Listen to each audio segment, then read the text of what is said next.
Hello, hello.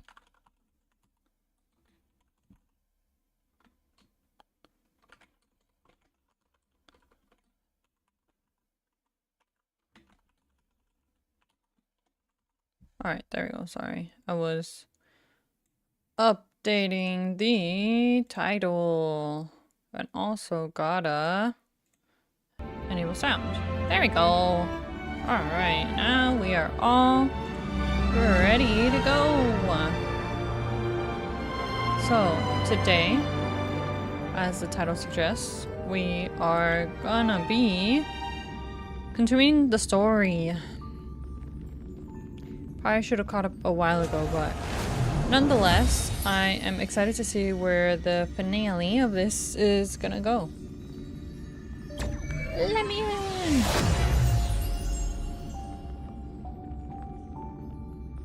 Okay.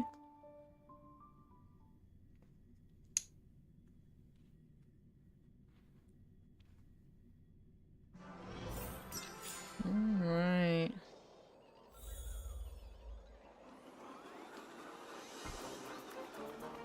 Let's... I can keep this team. That's fine. Let us... target... That is not what I meant to press. Let us target... this. Navigate. Do we need a recap? We can watch a quick recap. As I bid farewell to High Ceilings at the Vortex of Genesis, I noticed something strange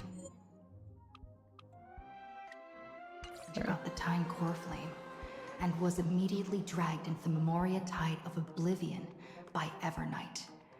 She was once the hidden power that March manifested by sacrificing all of her memories. Yet now, she harbors other secret intentions in her heart. Meanwhile, Dan Heng warped back to the Express via Spirit Warp Jump, only to discover a Memo Snatcher invasion. Everyone then realized that the Remembrance's forces had already permeated Amphoreus and blocked outside intervention. To establish contact with me, Dan Heng was determined to return to Amphoreus immediately. After waking up in the false Trailblaze, I managed to escape with help from Cyrene and Sunday. Unfortunately, Evernight held absolute control, causing me to fall into the Memoria Tide once again. However, Black Swan took this opportunity to quietly approach Evernight. Dan Heng returned to Amphoreus and beckoned the heroic spirit of Finan with divine blood. The destruction, descending from the sky, pierced through the memory zone and discovered the most hidden corner of the world. In pursuit of Evernight, Dan Heng arrived at the charred remnants of the Grove of Epiphany. In the grove, where memories became disjointed, Dan Heng received help from Dan Feng within his memories and completed his farewell to the past. In their final moments, the Earth demigod Terravox entrusted all their duty and authority to Dan Heng. With this newfound strength, Dan Heng found me within the Memoria Tide. We entered the Nameless Titan's great tomb and discovered its secret.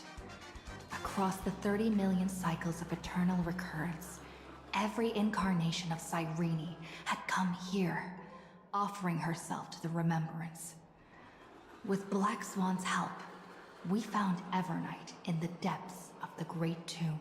When all seemed lost, Evernight was captured by March's camera and trapped within the memory maze of Ides Elysiae. After several lengthy conversations, March and Evernight reached an agreement. Evernight returned March's memories, and March finally returned to our side. With every condition for the Era Nova fulfilled, we returned to the depths of the Great Tomb and initiated the final Era Nova ceremony. Yep, let's go. Log in. Time to actually continue the story. Be grateful for all this clamor. There's Big Cyrene. That is the sound of thoughts clashing. Should I put Cyrene in the team? Maybe. Okay. Need to get rid of probably Intrigue's team. We can make... Ooh, was this always a thing? This was exactly the lineup I was gonna go with. Hi, Radical. Welcome back. How you doing? Is there... There's gotta be a way to make it... or lore characters... Amphoreus characters. Can't speak. Only, right? Fine on... We have... I guess we do have us. I don't think March would work the bestest. That works. Lore relevant characters only. Boom. Yeah, I might need to switch my team when I'm in battle, but that's okay. Let's go. Alright. Let's get started. We just watched the recap, so now we're ready.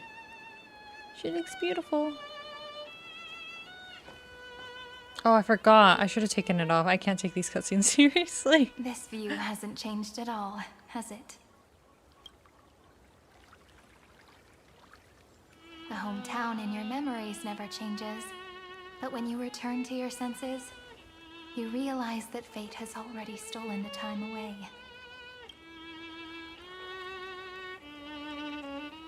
Welcome to the Trail of Genesis, friend. Hi, Serene. Cyrene, you look beautiful. Seems like the weight of memories from 30 million cycles really made me grow up. What's the sound effect? But if I keep growing, I might be taller than you, right? Then I'm really looking forward to that.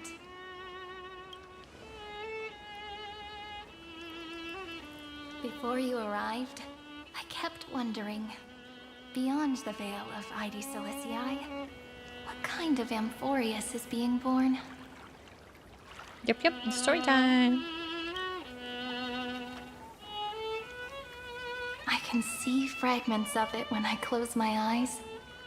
The friends who walked alongside us have all moved on toward their respective destinies. Some turning into pillars of the world, supporting the sky and the ocean. Others sowing reason, laying down the law, and with gentle hands lifting newborns into the light. Death and strife are no longer feared by people, and trickery has become the innocent games of children. All beings living ordinary and peaceful lives, within the net woven by romance and passage. There's no black tide, no flame chase, and no destruction. The world on the other side of the sea is one bathed in sunlight.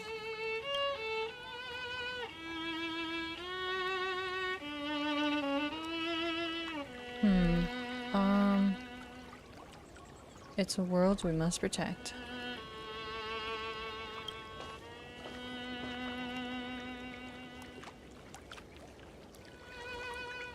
Like a happy and carefree childhood, the era Chrysia in this cycle will last for millennia, until it reaches the moment decided by the prophecy. Light calendar 4931, month of freedom, the moment belonging to world-bearing. Boo, what do you mean, Boo? Hi, Shroomsy, welcome back. How you doing? It's not Boo, it's a yippee moment. Oh. Beautiful Cyrene. Are you ready to answer the call of the world, friend? Yes. Yes, we are. Then go, and pen the Throne of Worlds' first stroke. For this world, made from countless wishes. Yep. You say that, Every but night. it's gonna be ages till we reach light calendar 4931. I can make use of the crevices of time, but surely you and Don Hung won't have to wait around for a few thousand years, right? That won't be necessary. We can simply sleep, and the chronocognitive anchor will wake us up. Veil of Evernight, Pillar of Stone? That's right. We've both become a part of the new world. Just waiting for you now. Our consciousnesses can converse with each other across the heavens and the earth, possibly due to the influence of the Trailblaze. I am now connected with this earth, and I can feel the breath of every mountain range. I see that the tallest among them is named Akama, Yep. and the form of the holy city is already taking shape. In other words, your stage is almost set. Do you want to take a leaf out of Kefali's book and make some prophecies before your nap? But we're not the only ones who have changed. Give me Breath of the Wild vibes. You choose what the main character says and you proceed to say nothing, but somehow everybody understands. I mean, sometimes we actually speak. Sometimes, you know. But usually, I think it's a very common trope where the protagonist is often silent. Games have been doing that for way longer than Breath of the Wild. Yeah. I don't know what started it all. But this game, I feel like, is not that similar to Breath of the Wild. I feel like Genshin is way more. Let's continue. The chronocognitive anchor just transmitted a message stating that Iron Tomb has reacted to the Aranova. The moment when our friend bore the weight of 30 million cycles of memories. Was probably also when the scepter devoured 30 million cycles of destruction. Sent to take over the burden that Painon has been carrying. You know, you don't have to shoulder this world all on your own. After someone boards the Express, the word alone ceases to exist. So as we reach the end of time, no one will be left to face it alone. Don Hung and I came here to specifically tell you that. Remember, this world is not a burden you bear alone. It's a journey we trailblaze together, alongside all of the Express. I know. Thank you, my good friends. All right. It's time for Don Hung and me to go have a super long nap. Look after this world for us. The road ahead is long, but we'll be waiting for you at the end. We'll definitely meet again. Let's take one more look at the other side of the sea. Oh. The one time a a character talks. So There you go. quiet. Just like how I remember. Here we are once more. Our beautiful voice. I think I've gotten completely used to the voice change. Missing. Speed. I am speed. Oh, I meant to turn around. That's okay. The scent of the black tide is now completely calm. At last, the starting point of 30 million cycles has finally welcomed its first end, and the final end, right? I can't hear his voice. There are no flowers there that bloom for him, nor is there a star that is his. Finan is the only one who didn't reach the new world. He gave everything to obtain this momentary peace.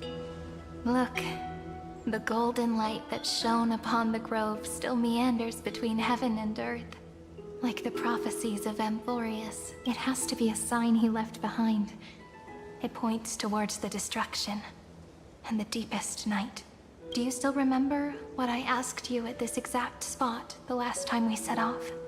Friend, are you ready to become a hero? You were still burdened by the weight of world-bearing back then. Still unsure of the role you were meant to play. But now, everyone has already given you the answer. The heroes of legends were just at the right place at the right time when the world needed a hero. Just like how your arrival kickstarted Amphoreus' fate once more. A person's personality is their destiny. Together, we'll all make it to the best possible ending. We best. Those are such beautiful words. Thank you, friend. I was also trying to cheer myself up with what I said. After all, before we truly compose the end of this story, I must also pluck up the courage to head off with you. And face. Oh, did I? Oh.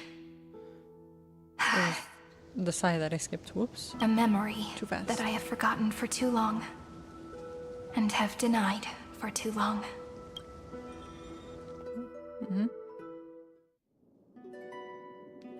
It's so dark. What is this place? The great tomb of the nameless titan. The deepest recesses of memory. Also, the place where Cyrene was born. Birthplace. Weren't you born in Aedes Elysiae? Though I guess technically if they're all code. I don't know. My what she apologies, says. friend. The more memories I got back along the way, the more I felt that something wasn't right.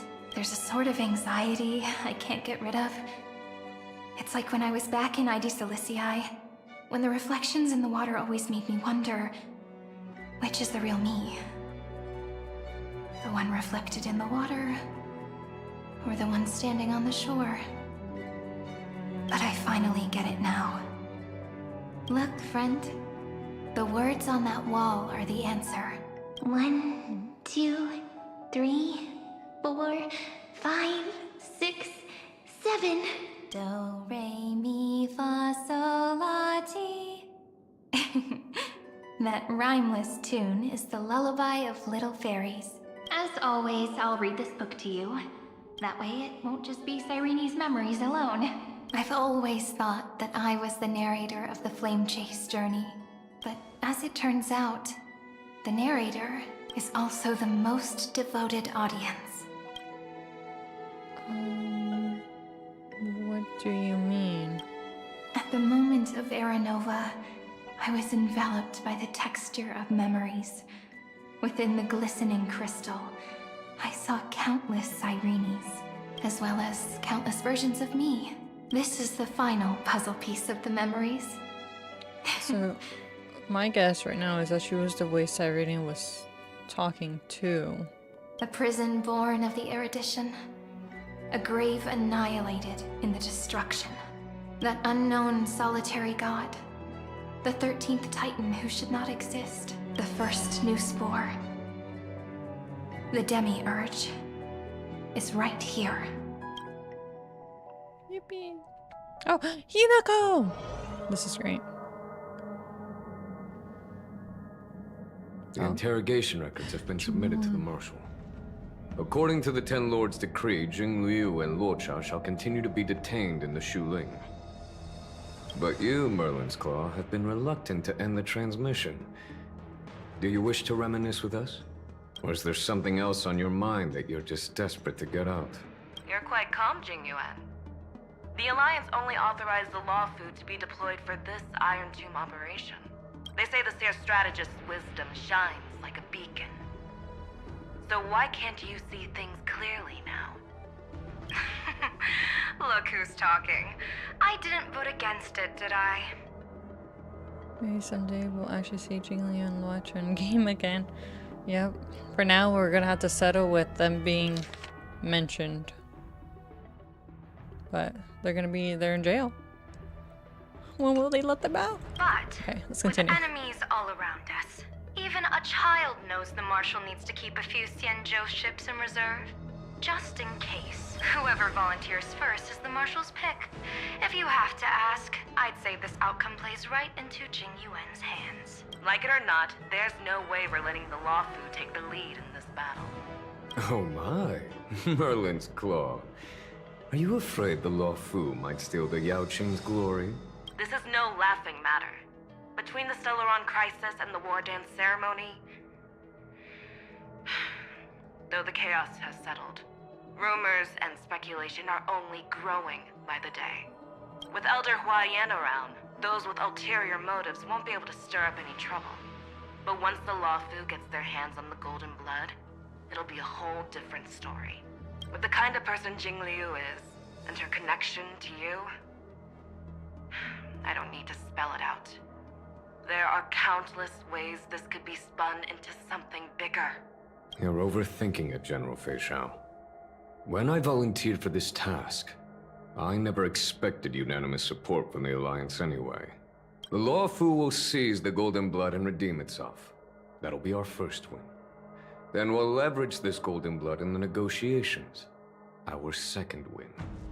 These 2 wins for the Law Fu will make all 3 of us happy. And that'll be our third win. Look, if this were a Skyfaring Commission deal, we'd be rolling in money, wouldn't we? Maybe the Divine Foresight should change his name to the Optimistic General instead.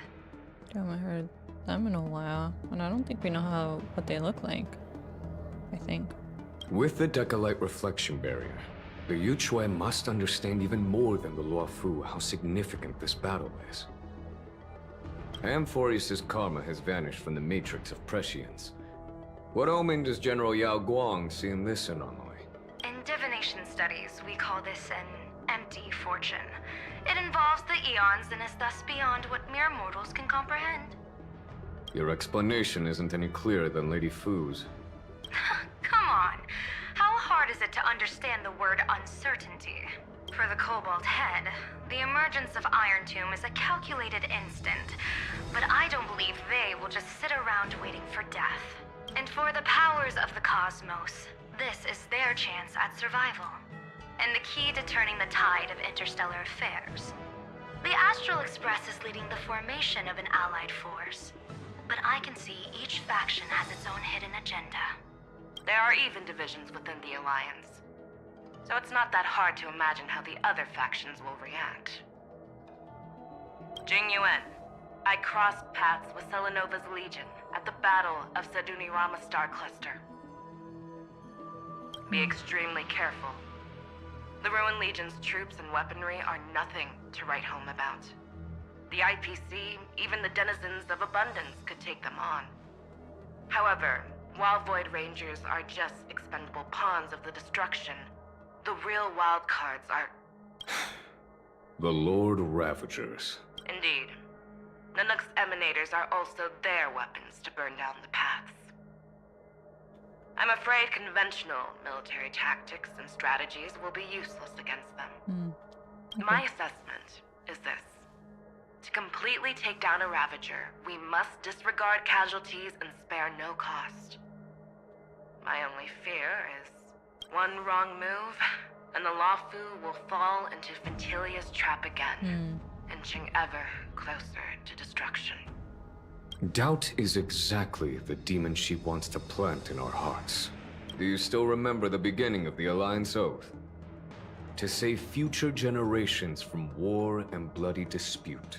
The Rainbow's arrows have always aimed at any force that threatens the cosmos. Now that the Trailblaze walks alongside us, the Cloud Knights shall keep their oath as they have from the beginning. I just hope those on the front line will remain safe. Okay. The chronocognitive anchor is sending a signal. Everyone, time to move out. Did she and the others make it? 1 second.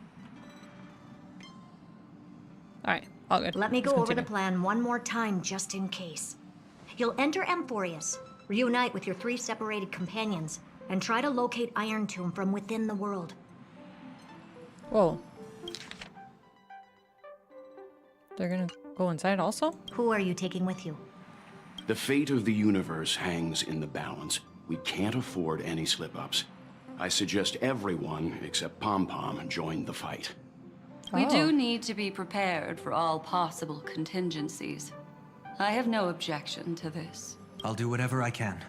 Meanwhile, Screwy and I will continue attacking the Demiurge Matrix. That is, the Scepter's kernel from the outside.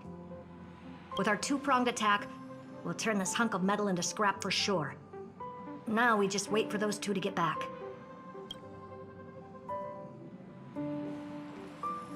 Oh, and just like that, they're here. Yippee. Sorry to keep you waiting.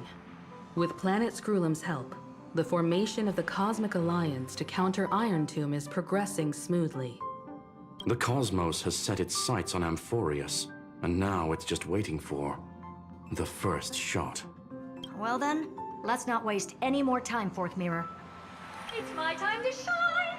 Finally off the bench! Initiating thought refraction. Please read the safety protocols carefully. Huh? Just kidding! I've already checked the agreement box for everyone. And now, destination, Amphoreus. 3, 2, 1, launch! So they really are joining us. Interesting. The flow of Memoria is so heavy here, unlike Panagoni's dreamscape. This place has built up a true epic measured in millennia. The vortex of Genesis, where all myths begin and end.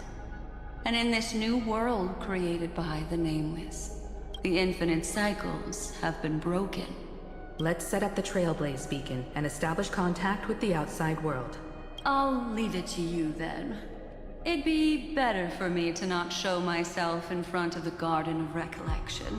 And, Mr. Sunday, you probably shouldn't show yourself either. Nope. Agreed.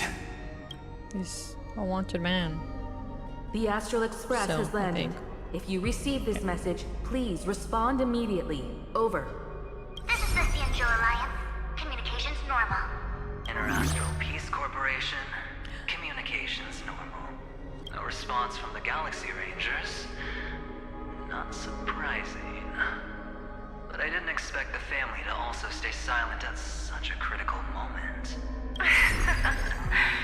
That's a pretty blatant disregard from the family for Penacony's independent director, I'd say. Long time no see, Miss Himiko. It's been quite a while, Madam Jade.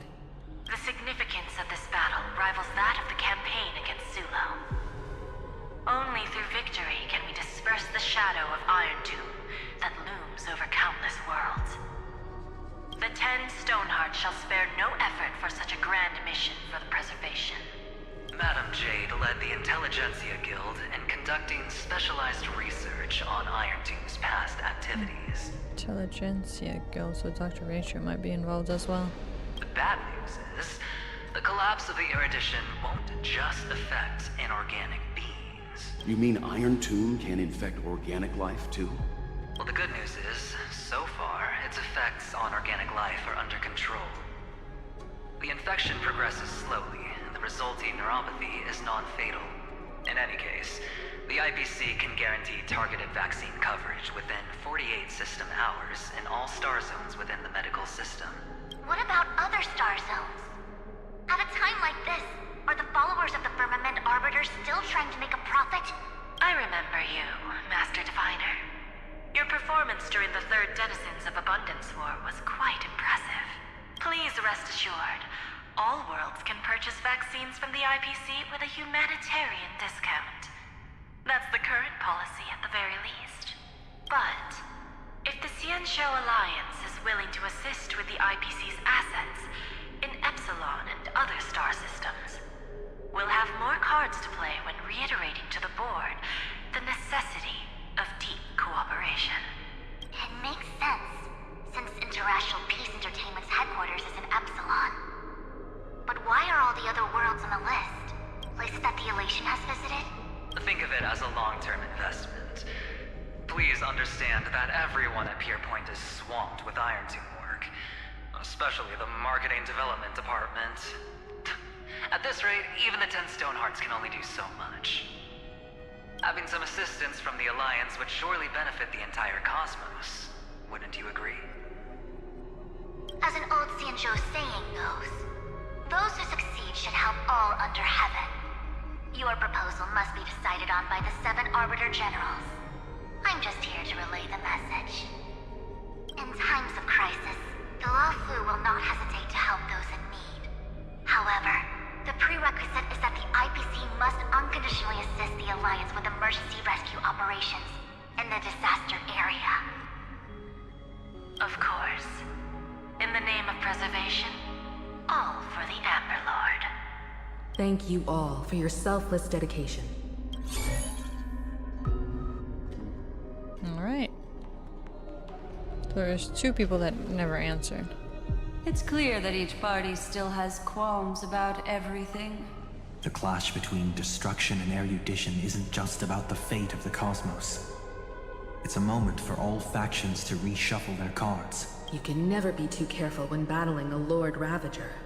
All are equal in matters of life and death. In any case, we can only hope for the best in all that's to come. It's about time we dive into the vortex and see what Amphoreus looks like on the inside. I wonder where she and the others are right now.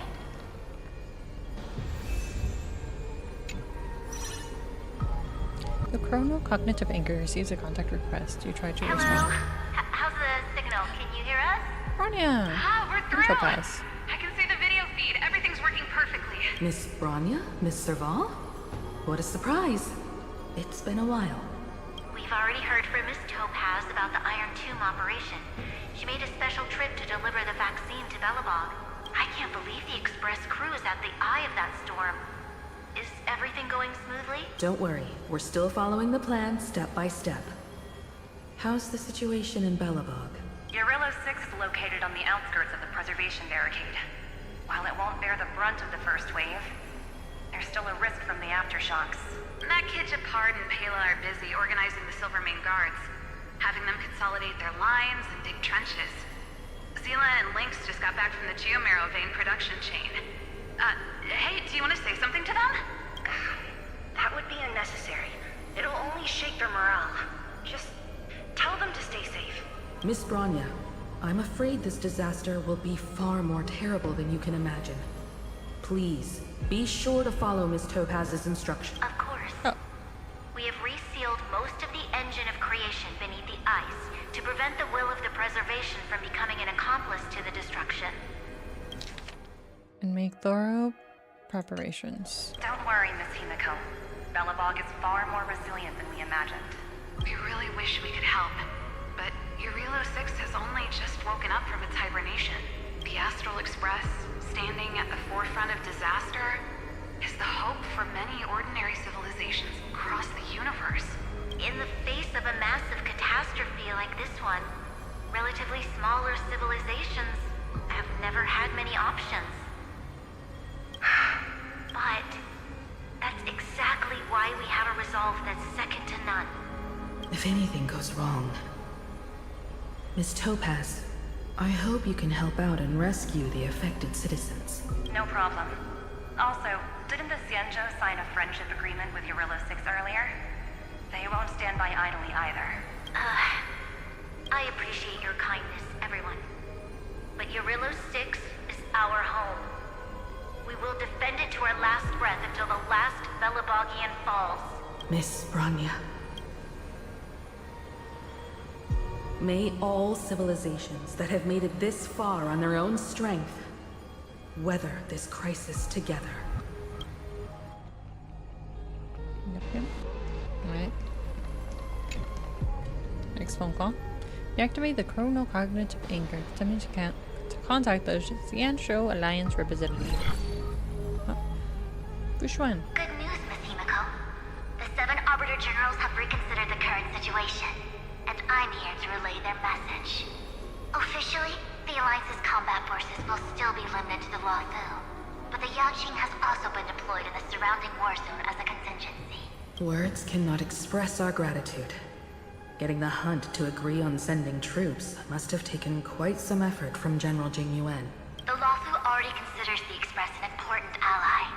We also have no intention of hiding the fact that there is indeed something the Xianzhou seeks from this Iron Tomb operation. But this time, the Marshal herself decided to send out troops. With a formidable enemy before us, the Alliance has no reason to back down. Nor will we be content to take a back seat. If we can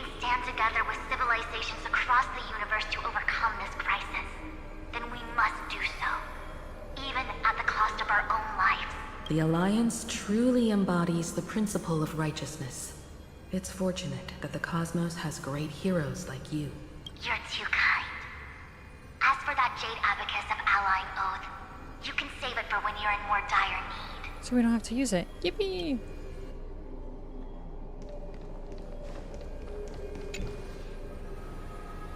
Who are we talking to? IPC this time. Adventuring.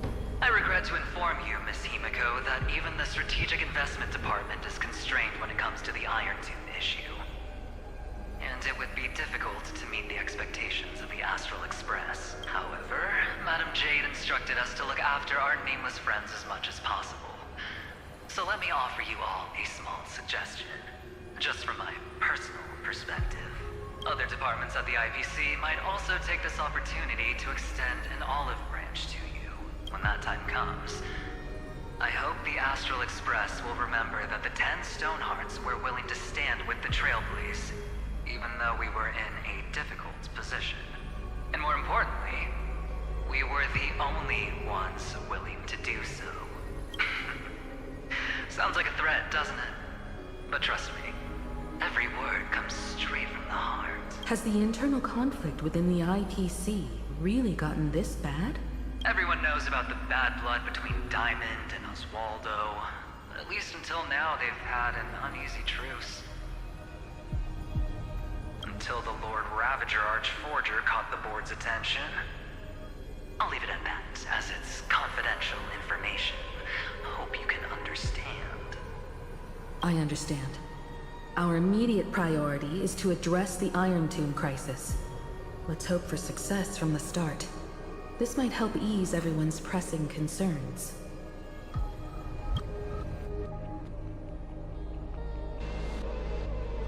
Alright. Next phone call. The Galaxy Ranger. No response. Of course, we would never know the Ranger's comings and goings. Yep. And then the family, right? Oh. Miss Himiko, is that you? Robin? That is not Robin. Yes. And you are Miss Robin. Yes. I apologize for not being It able is her to voice. respond during the meeting earlier. And even now I can only appear in disguise. On behalf of the Penaconian family branch, I extend my sincerest apologies to everyone. We tried to request aid from the family. We essentially received no response. I've heard about the internal conflicts within the family. Miss Robin, there's no need to apologize. Every bit of strength is precious at this moment. Thank you for understanding. The good news is, since you're one of the shareholders of Penacony, the family heads have agreed to allow me to lead all Asdanian tuners to the front lines. My charitable foundation will also do as much as possible to provide support in this battle. They'll ensure that proper arrangements are provided for those wounded on the front lines, and for residents in affected areas. Miss Robin, I'm beyond moved by your spirit of self-sacrifice. The Astral Express would also like to make a promise that we won't leave any companion behind. Okay. No soldier left behind. Let's get in. There? Oh. I didn't use their Himiko. That's fine. Let's get to Akama. Let's also see how this is gonna work out since they're joining us. They're in. I wonder what time period this is gonna be in. Why is there no one here? Everything in Akama seems normal. The new world was enjoying peaceful times not long ago. It seems it was even more recent than not long ago, Miss Himiko. The fruit on the table is freshly cut, and the bath temperature is just right. The remembrance tells me this place was bustling with people just moments ago. It's as if everyone vanished in an instant. Could this be Xandar's doing? Unlikely. He's still under the surveillance of those two geniuses. Could it be some kind of local custom? A custom that makes an entire city fall silent in an instant. Pardon my frankness, Mr. Yang, but this reminds me of some unsettling rumors about the Harmony. Complete silence. Is often the prelude to divine intervention. March. Everyone, be careful. Here they come. Here they come. The nameless of the Astral Express. Evernight? How is this possible? She was already... We are the chroniclers of time, and we do not fade away. Separate. Finally, the last era Nova has been completed. What did you do to the residents of the Holy City and the three Nameless? I didn't need to do anything. The remembrance will ultimately become the substance of the new world. Now, they are no longer the Trailblazers you once knew, but gods who permeate heaven and earth. The 12 Titans who guard Amphoreus. Stop fooling around, March. Come on out. What? Aw, I practiced so long for this. Getting seen through right away is just so embarrassing. You've obviously been learning from the theatrical culture in Amphoreus. But if possible, I'd prefer our reunion to be a bit more casual and laid back. As expected, I can't hide anything from Himeko and Mr. Yang. Well, long time no see. Guess I'm back? We should be the ones to say that. Sorry for keeping you waiting. So, these jellyfish are the Titan's power? They're just tiny manifestations of the Veil of Evernight, used for scouting and communication. If I went all out, I could summon way more of them. Thanks to her, we all turned into Titans in the New World. Sure, we can take on humanoid forms, but it feels off. How intriguing. So what does she look like now? It can't be a raccoon with a baseball bat, I suppose. She's seeing through her disguise. Please don't add weird stuff to Amphoreus's lore. Just go see it with your own eyes. Follow the prophecy's guidance and come to Dawncloud. She looks way more majestic now than she used to. We do? I sure hope so.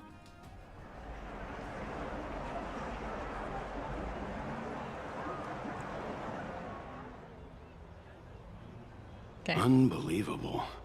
All the residents of the Holy City have gathered here. This isn't just a gathering. It's a pilgrimage. The people's expressions are resolute, devout, as if waiting for a miracle to descend. That colossal deity is her.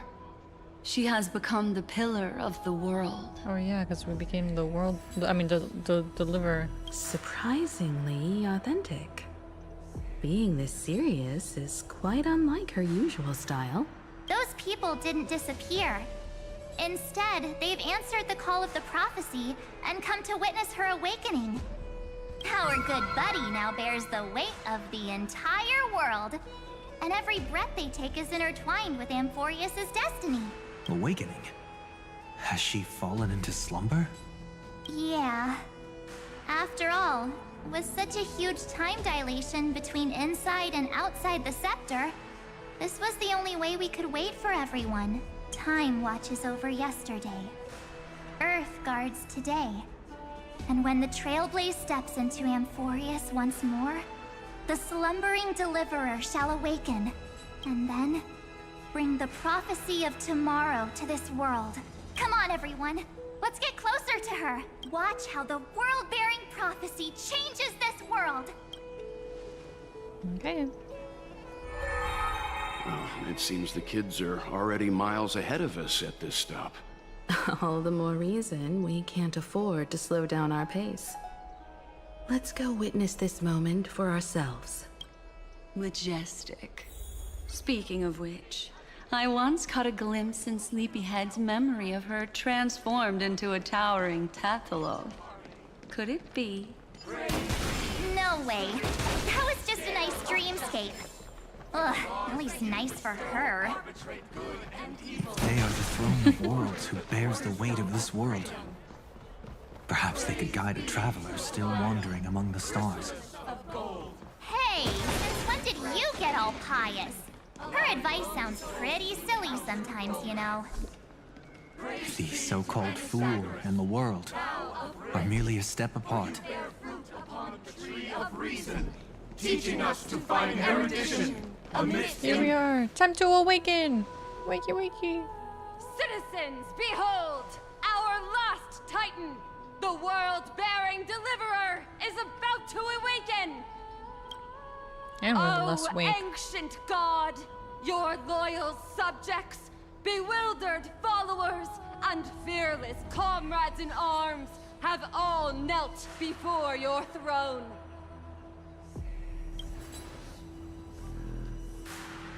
Awaken from your eternal slumber and bestow upon the world your divine prophecy! Please guide us! Show us how to embrace this beloved world as we welcome that distant dawn!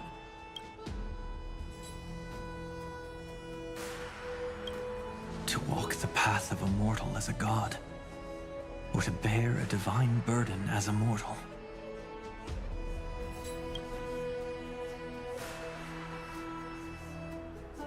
She will give us the answer.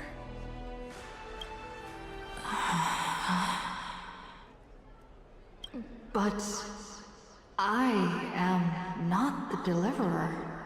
What? Rather, I am the nameless, who dwells among mortals. That voice is definitely her. I heard your prayers. That's beautiful. Oh. The core flames flickered and dimmed, and the age of the gods met its end. So flow, golden blood, flow. I'll bestow it upon you, returning it to the true masters of this world. Stand with me and become heroes.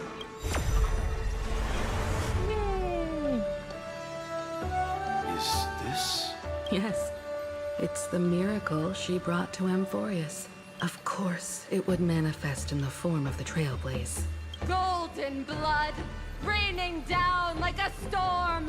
The prophecy has descended, and the Titan commands us not to be supplicants, but to become heroes of rebellion! To face that destined calamity, the destruction, head on! The prophecy of the Deliverer means nothing to me now. It belongs in the hands of someone far more fitting. Someone like all of you. In the name of Kozlana, let us depart and march towards the light. It's neither protection nor salvation. As always, there's no need for totems or myths. Humanity's most primal faith is that instinct named survival. Let's go, everyone. Someone has already sounded the horn of departure. Explore, understand, establish, and connect. Yep. Together, let us blaze a trail for the destiny of this world. Yippee! Okay. Now we're going to Herta's view and Screwy's from the outside. Is it just me, or does this demiurge matrix feel completely dead? It's nothing like how the memo keeper described it. The environmental readings are all wrong. Conclusion. This must be what the kernel actually looks like in the real world. What did Xandar do to the scepter? At the end of light, there must be silence. Certain, pure, and absolute darkness. Not the time to quote the Lord of Silence. Bad omen. Either way, we have to press on until we uncover the truth behind the 13th Titan. The buried past is the key to stopping Iron Tomb. That is, if it even exists. Xandar says the demiurge never existed. Who actually buys that? You can erase the records, but not the truth. It vanished too cleanly. No traces. Like someone's yelling, "Look, there's nothing here." Too bad I'm the type who can't resist digging deeper.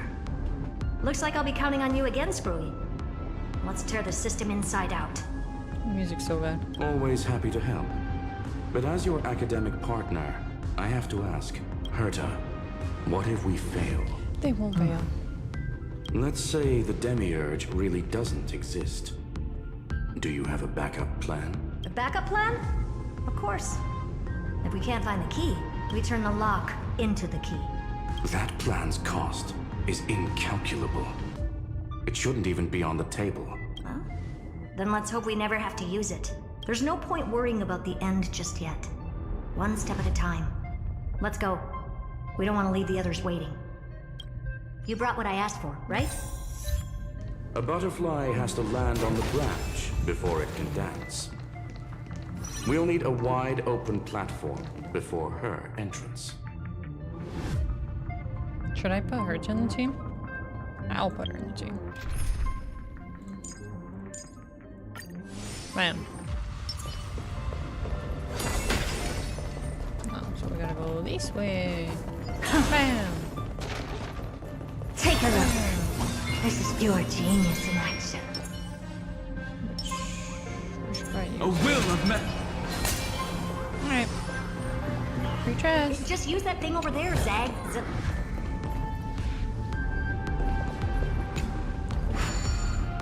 Let's go. What a dumb name. I hereby rename it Herta's Big Hand.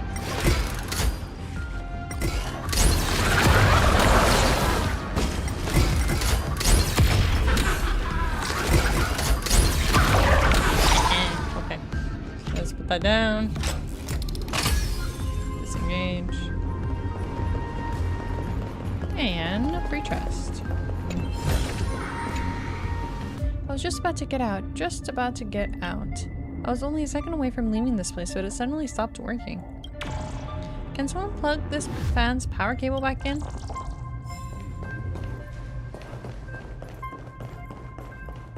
Wait, was this just for a chest? It literally... Whoops. It was. Fish me.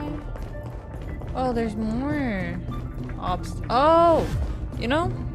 I got so caught up in the chest, I'm like, that's the thing we gotta break. Whoops.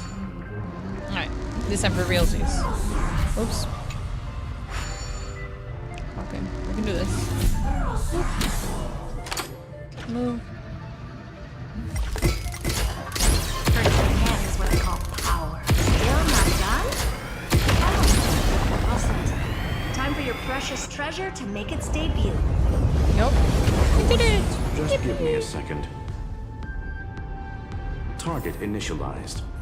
With these wings, hacking should be much more efficient. Attack. Oh, a classic nuclear heat engine. Classy choice. Just a personal preference. Her name's Mistletoe. Mistletoe. Every flower in your garden's got a bit of poison, huh? Also a personal preference. It reminds me of the last time when we tangled with that Punklorian brat. So what did she call this kind of infiltration tool again? Right. Dirty data shell. It wraps around the kernel to fool even top-tier firewalls. But yours is way too clean. Not even a hint of real-world grit. Herta, your tone is unusually emotional. Suggestion. Let's get back to the topic at hand. I thought we were done with that conversation. Unfortunately, current conditions won't let me ignore any variables. Especially the most important one. Your will. Iron Tomb never stops.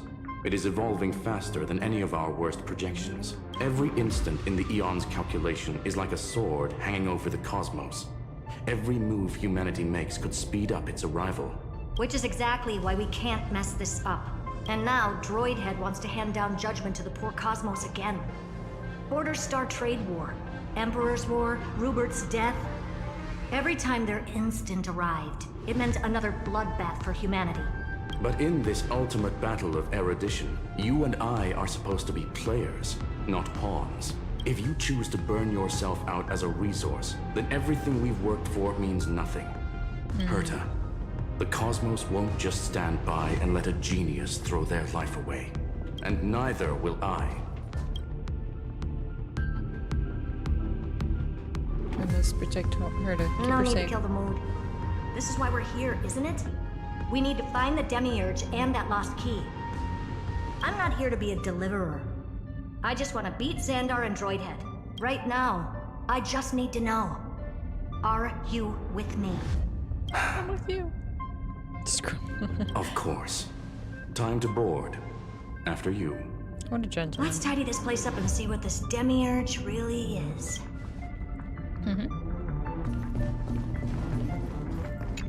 Activate my This matrix? Better organized than the Emperor's junkyard of a birthplace. Two-barrel roll. Buckle up. We're hacking in. This is... Herta, this whole space has been completely tainted by some kind of energy. I see it too. We're thinking the same thing. Xandar, how could you go this far? Turning your own graveyard into this. Wait. Okay, I'm not controlling it. What's that up Wait ahead? for a second.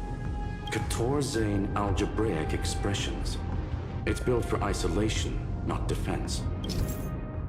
The mistletoe is Gruelim's personal collection piece, an elegantly designed Trojan program. Click the cruise button to start flying, click again to switch to the hover state. Use directional buttons to steer mistletoe. Click the accelerate button for a temporary speed boost. Click exit button to end flight. Toggle the vertical inversion option to change flight control. The mistletoe is equipped with an auto cruise program. Click the auto cruise button and the mistletoe will automatically fly to the navigation point. Click again during auto cruise to switch to manual control. So basically, the door to the tomb, right? Great. Let's find the handle. I'm picking up multiple independent signals with the same data structure as the barrier. Projection. We can hack the terminal, reverse the computation, and turn it into an attack. Classic move. Use their own systems against them. Take us to the nearest one. Okay, I thought we were gonna crash it for a second, but I think it's just to let them continue talking. We are good.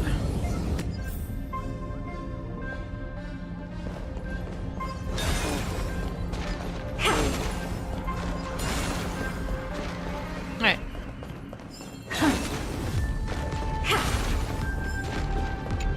Investigating.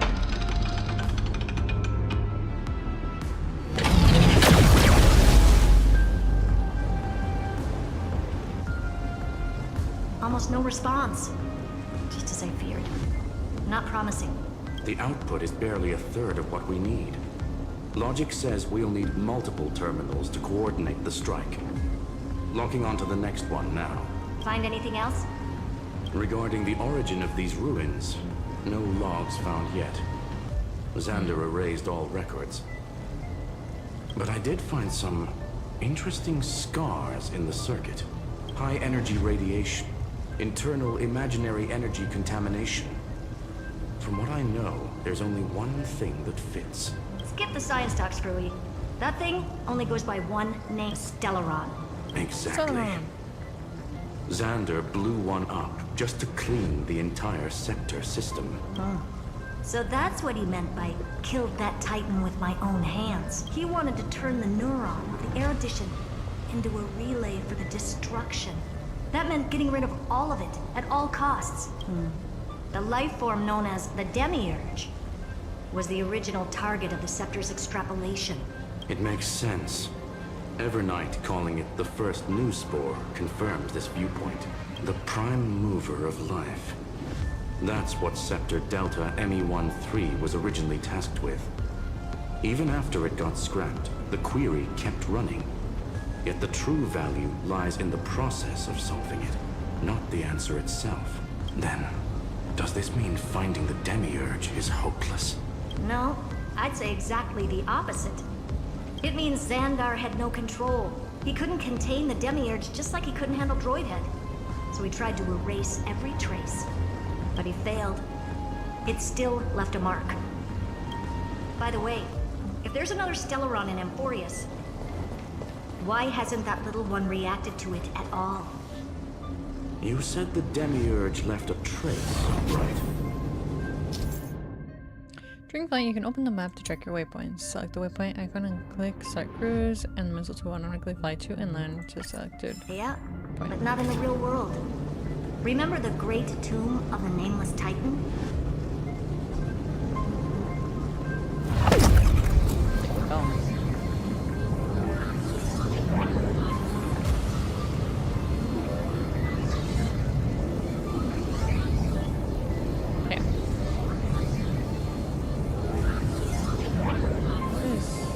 Auto cruise. You know what? I can control it.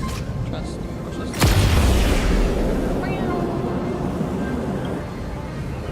Did I miss it? I might have missed it. Okay, we're fine. Okay. Oh, there's a chest. Perfect.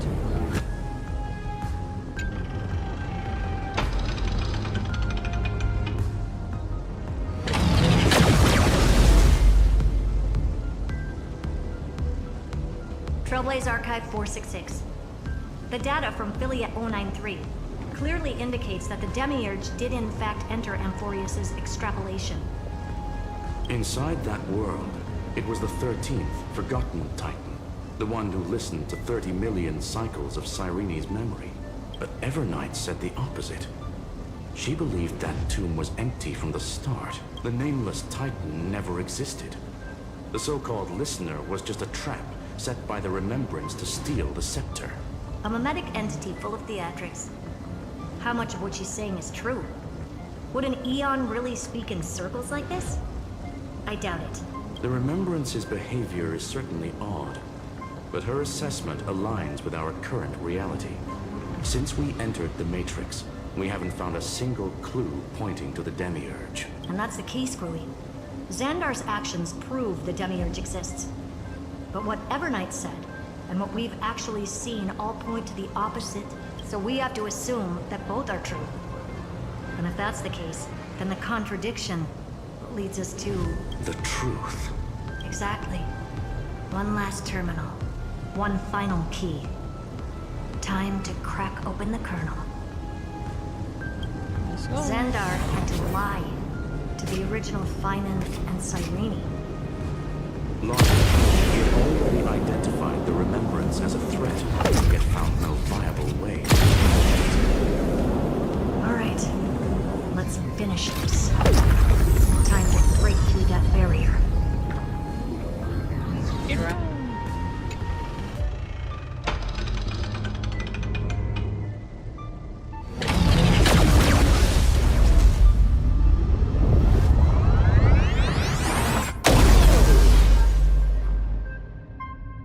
Operation authorized.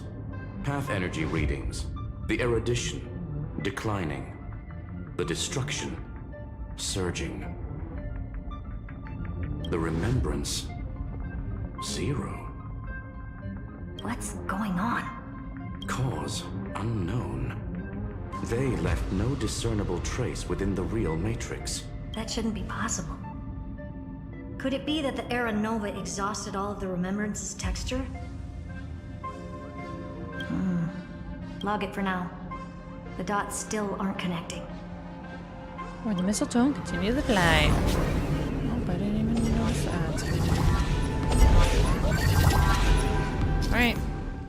The Quartorzian algebraic expressions barrier has been deactivated. Screwlam has deployed multiple acceleration rings in the Delta ME13 data space to enhance the mistletoe's hacking efficiency. Piloting the mistletoe through an acceleration ring will grant a powerful speed boost effect during which directional control is disabled.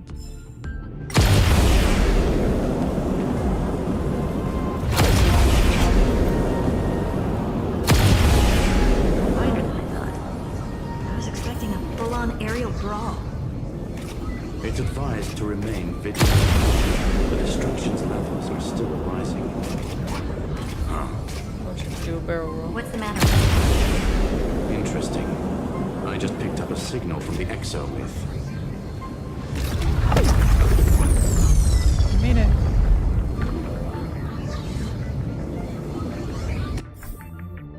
Oh, I didn't even get the chest at the... That's fine. Puzzle. We should... No, let's focus on the story. Take a look.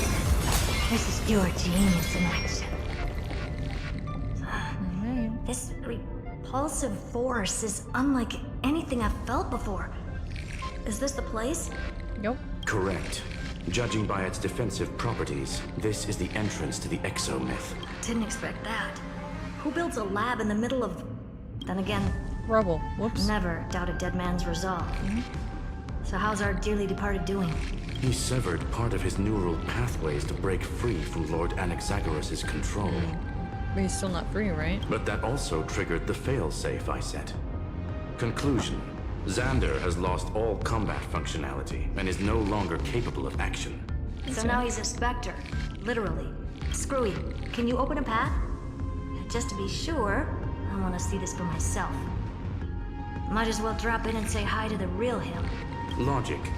Scanning his inspiration circuit might help us track down the Demiurge. Exactly. His brain is the crime scene. There's no way... But it could be a trap. Okay, exactly. His brain is the crime scene. There's no way it's spotless.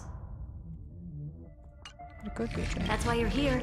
2-on-1. We've never lost a matchup. Dream team right here. I'm honored. The chronocognitive anchor is in place. Proceed when ready. Yep. We're ready. Alright, let's see. Is Anaxagoras still hanging out? I knew it. The one thing I didn't want to happen. He's not here.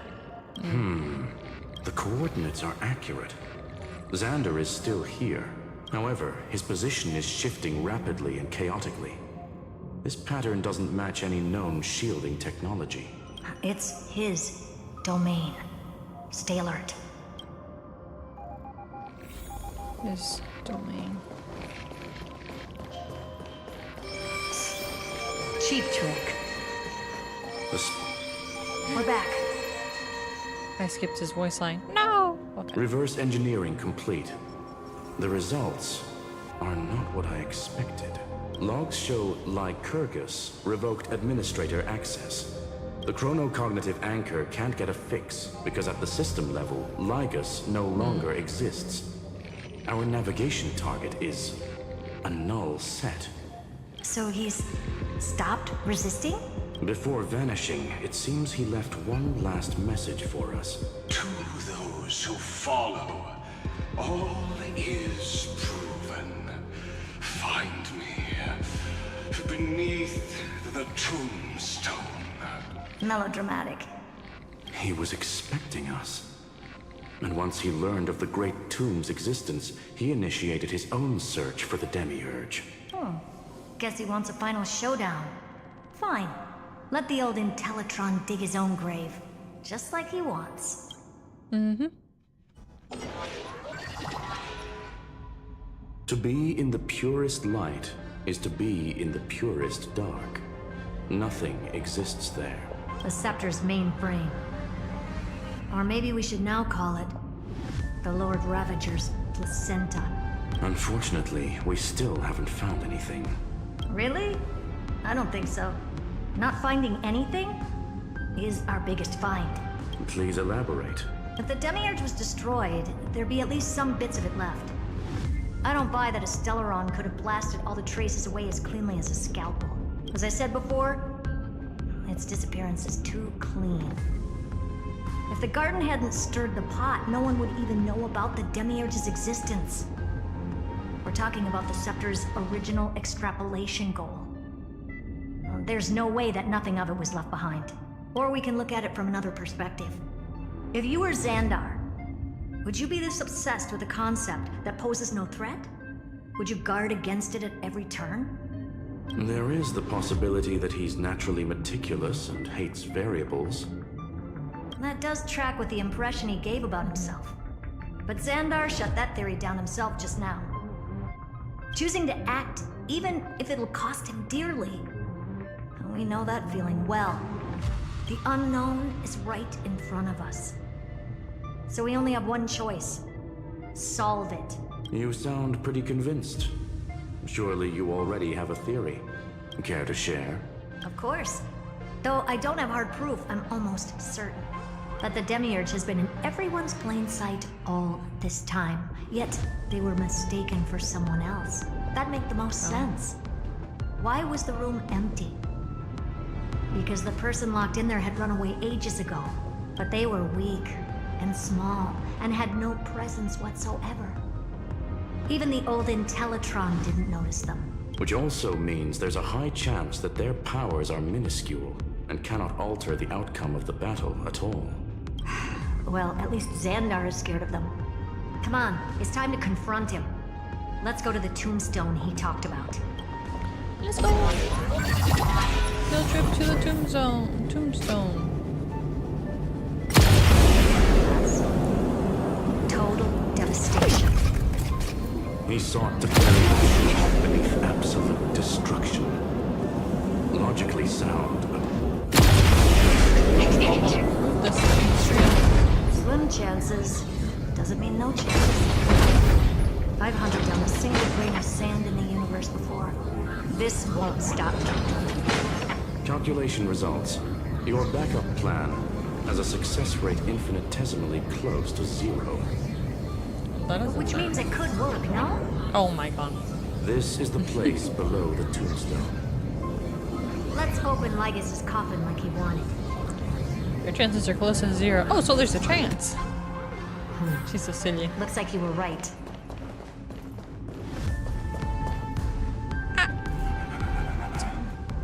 Nothing but a head left?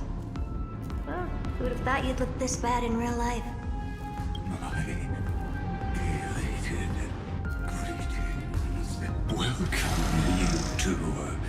I'm very happy that you responded to my final words. All this tombstone and final words. Did you end yourself to atone for your guilt or something? Iron Tomb is already powerful enough.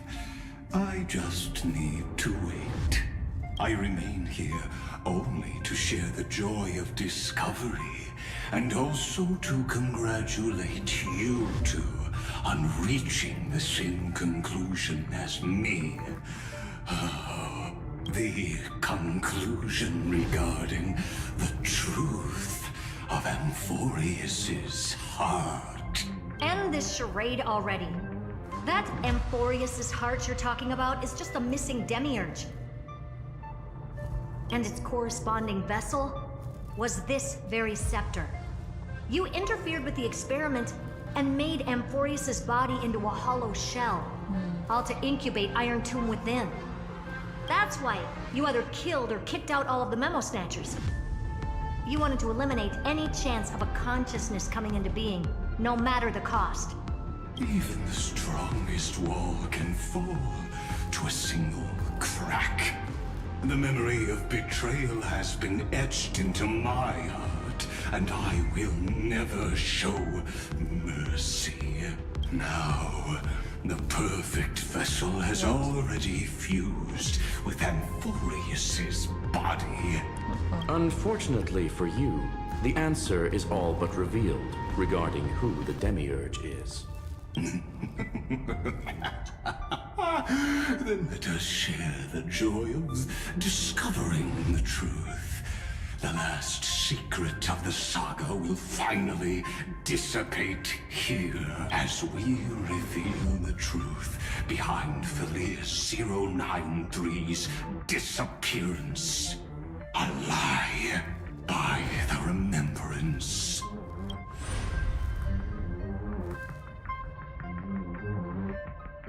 But where should I start with the story about me? From the beginning of the universe? Just kidding. That would be too much. I just want to tell a teeny story. So little that it started with a seed. I know you're listening, my good friend.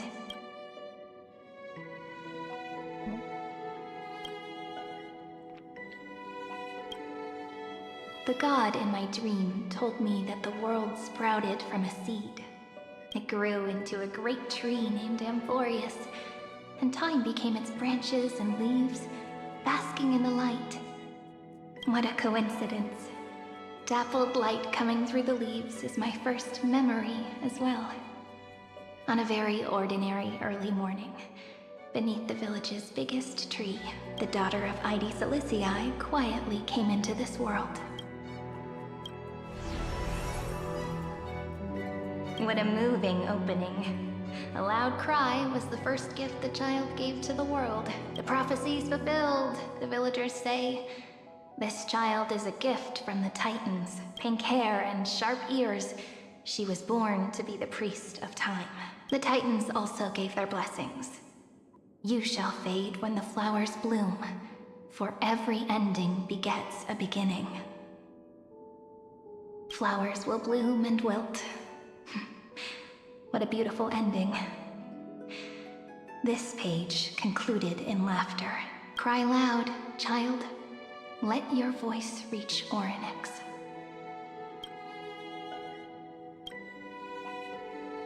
Undefined record number 6. Archived. Anyway, I don't like tears. Time quietly flowed by, in the midst of laughter. The wind from my hometown caressed the ears of wheat, and there were swings, wind chimes, the sea, and the little fairies off-tune a cappella songs.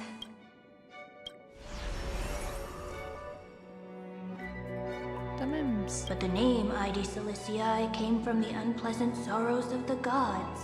My childhood friend did not understand. Yet you always seemed so happy, as if nothing ever worried you. Why was I like that then? That's because the world was gentle to me. So, I grew up to be gentle as well. Save. Undefined record number 28. Archived. But fate was fickle, and it urged the child to grow up. To grow bigger and bigger, and to go to places far away, just like how the crumbling world could not preserve an eternal hometown. Just as the ballad Blown on the Breeze says, losses are a constant on the flame chase journey. Oh, whose ears are pricked up now? You've definitely heard me say this sentence a lot of times. You know that the story starts to deviate from here. Aren't you looking forward to it? Then let's get started. The hero's journey crosses through the long night, through tears and laughter, and once again heads towards tomorrow. Undefined record number 496. Archived. Parsing object information 093.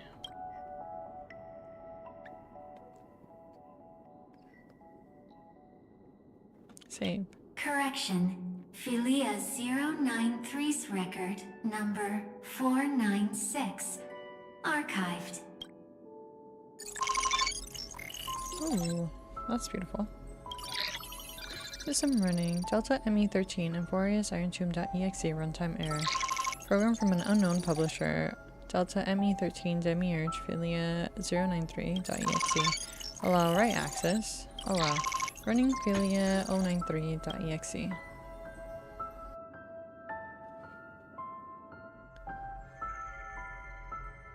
Hi. Miss me yet? Yes. I'm just messing with you. This is the first time I have met you.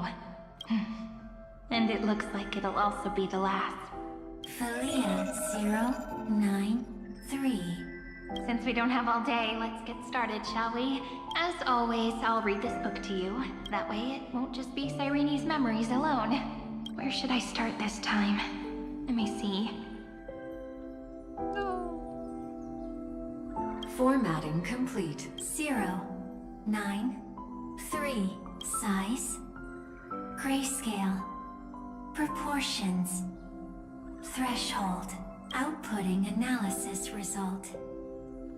Philia 093 equals Peach. Peach's record number 8128. Archived.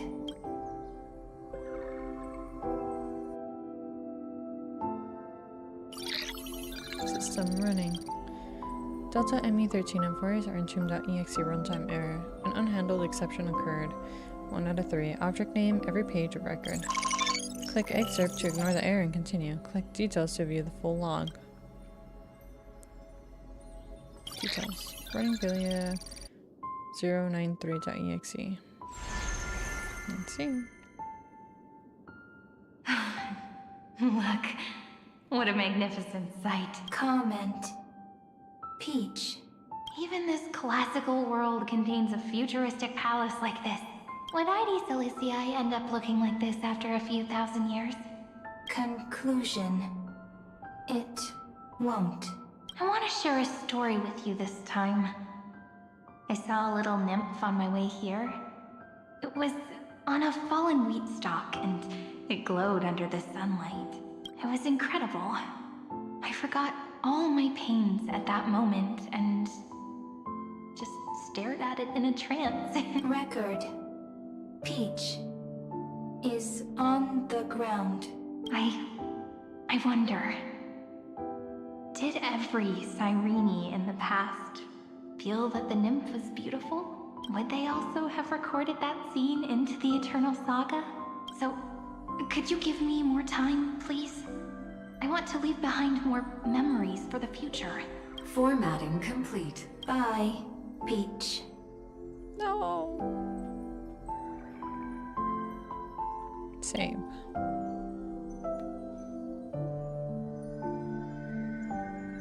Peach's record number.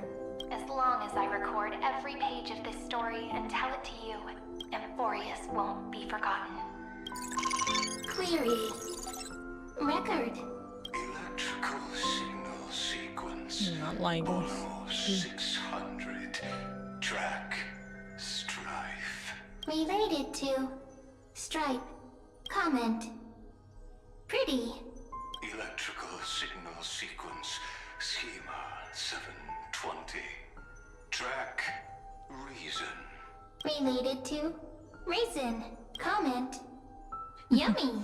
Electrical signal sequence. Philia 093. Related to love. Learn.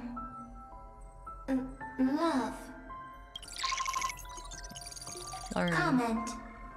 Peach equals love? Peach equals love. System running. Delta ME13 Amphoreus Irontomb.exe runtime error. An unhandled exception occurred. 2 out of 3. Object name, naive dream. Click except to ignore the error and continue. Click details to view the full log. Let's view the full log. Details. Running Philia 093.exe.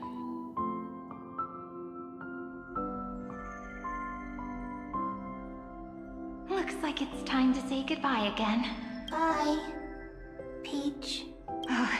Before I was even aware of it, this book had already recorded too many emotions. Every page has become so heavy.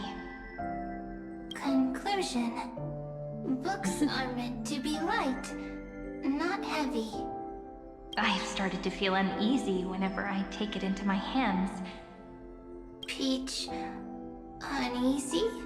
Formatting progress 94.423%. How many times has it been? It faithfully fulfills its duty, activating and formatting.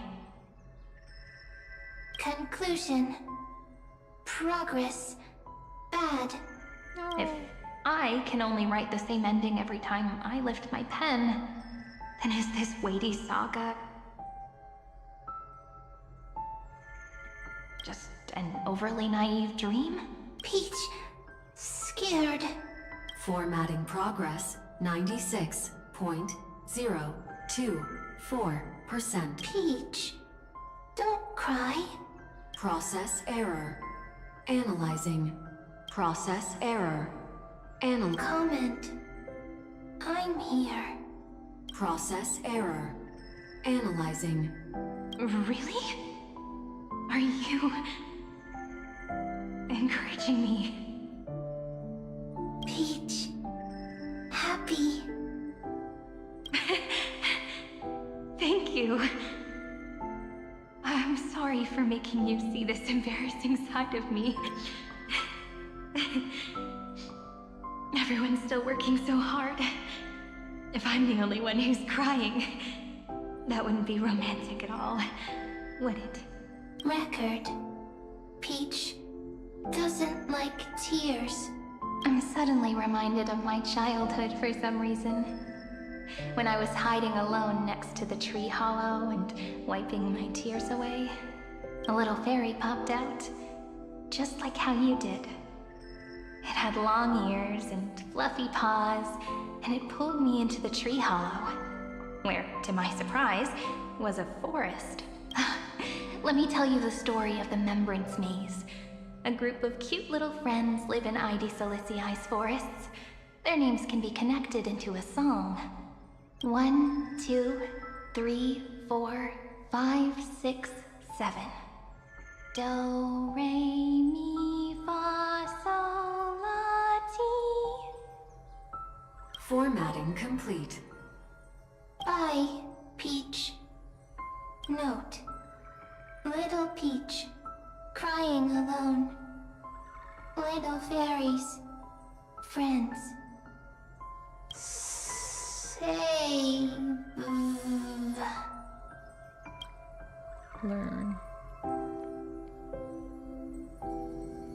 Little fairies, good friends. Bye-bye. Bye-bye. System running. Delta ME13 Amphoreus Irontomb.exe runtime error. Unhandled exception occurred. 3 out of 3 object name, a new blankness.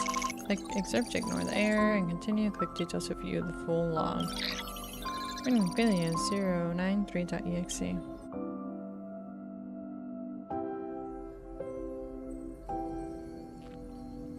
You never say anything, but I know you're listening. Every story I've told is like a little key that opened a door in your heart, no? Me! Little fairies! Happy! Speaking easy! I can!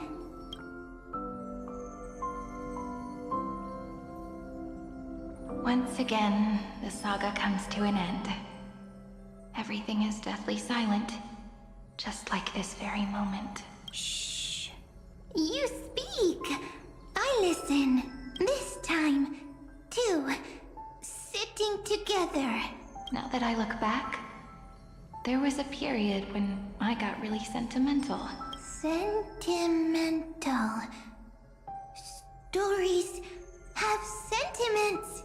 I was so anxious, trying to find as many different memories as possible, hoping to bring some change to this unchanging destiny, and find the way out of this maze. Peach, strange. But I won't do that anymore now. Why unhappy? Formatting progress 73.99. I'm here. Don't be scared. Process error.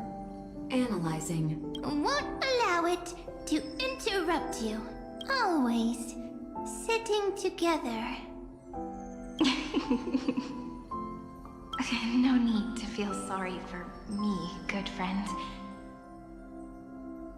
If there are no new blank spaces, how can a saga continue? Blank spaces? What's that? I'm actually really lucky, you know? During the long years I've spent waiting for the Deliverer, I've always had you here as an audience. Isn't that already enough? Not enough, not enough! Peach, don't leave! Now I can rest in peace in the past. As for when tomorrow will come, I'll have to ask the next Cyrene to continue our watch. Peach left. If there are no new blank spaces, how can a saga continue? Needs new blank spaces. Next, Cyrene has blank space. Learn. Peach, don't be scared. I'll help you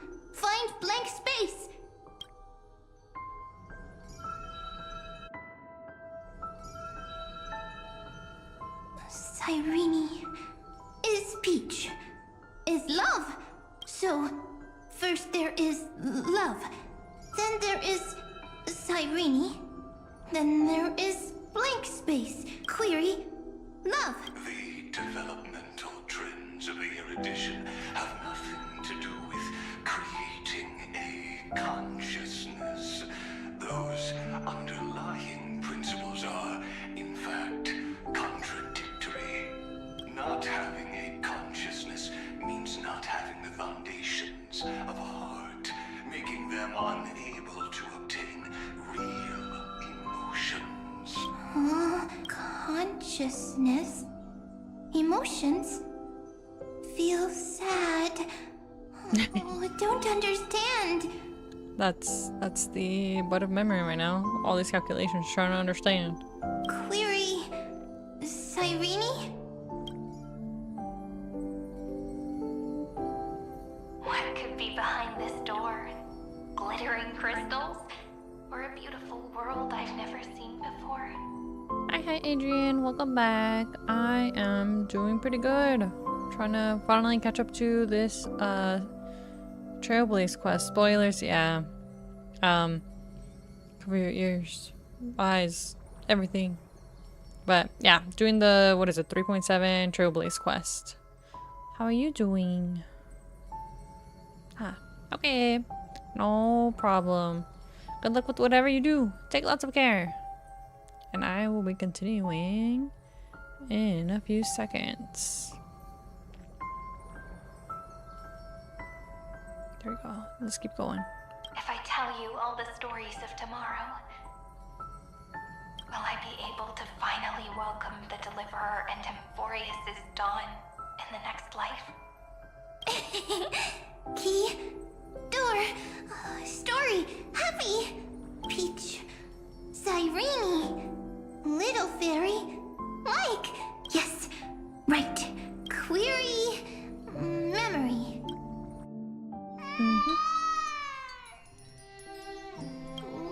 Wow. Peaches, memories, save, learn. The prophecy's fulfilled. This child is a gift from the gods. Pink hair and those ears. She was born to be the priest of time.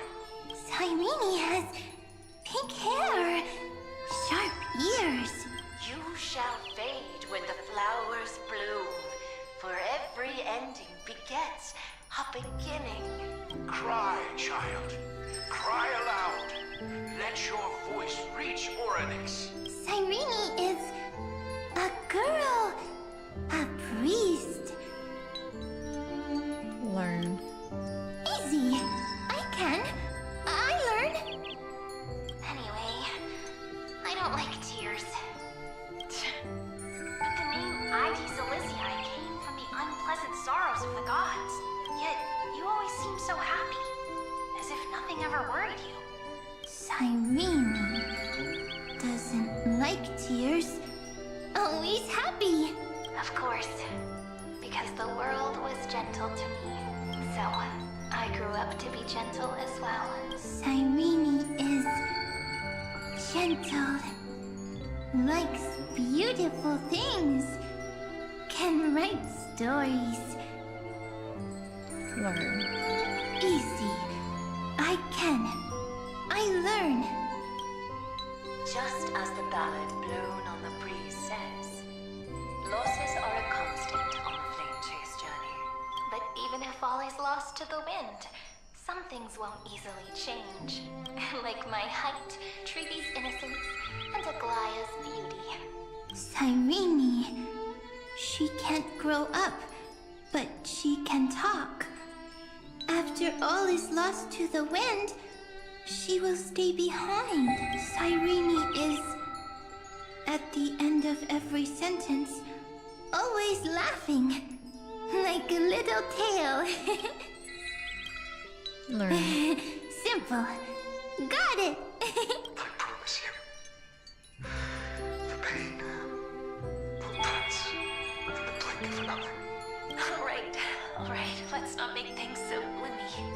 What we're about to embark on is the true hero's journey. So, come on.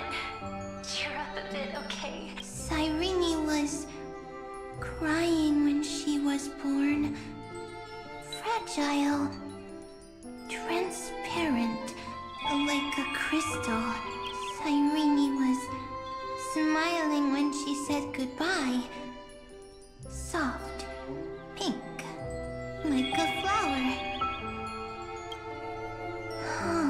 The later memories disappeared?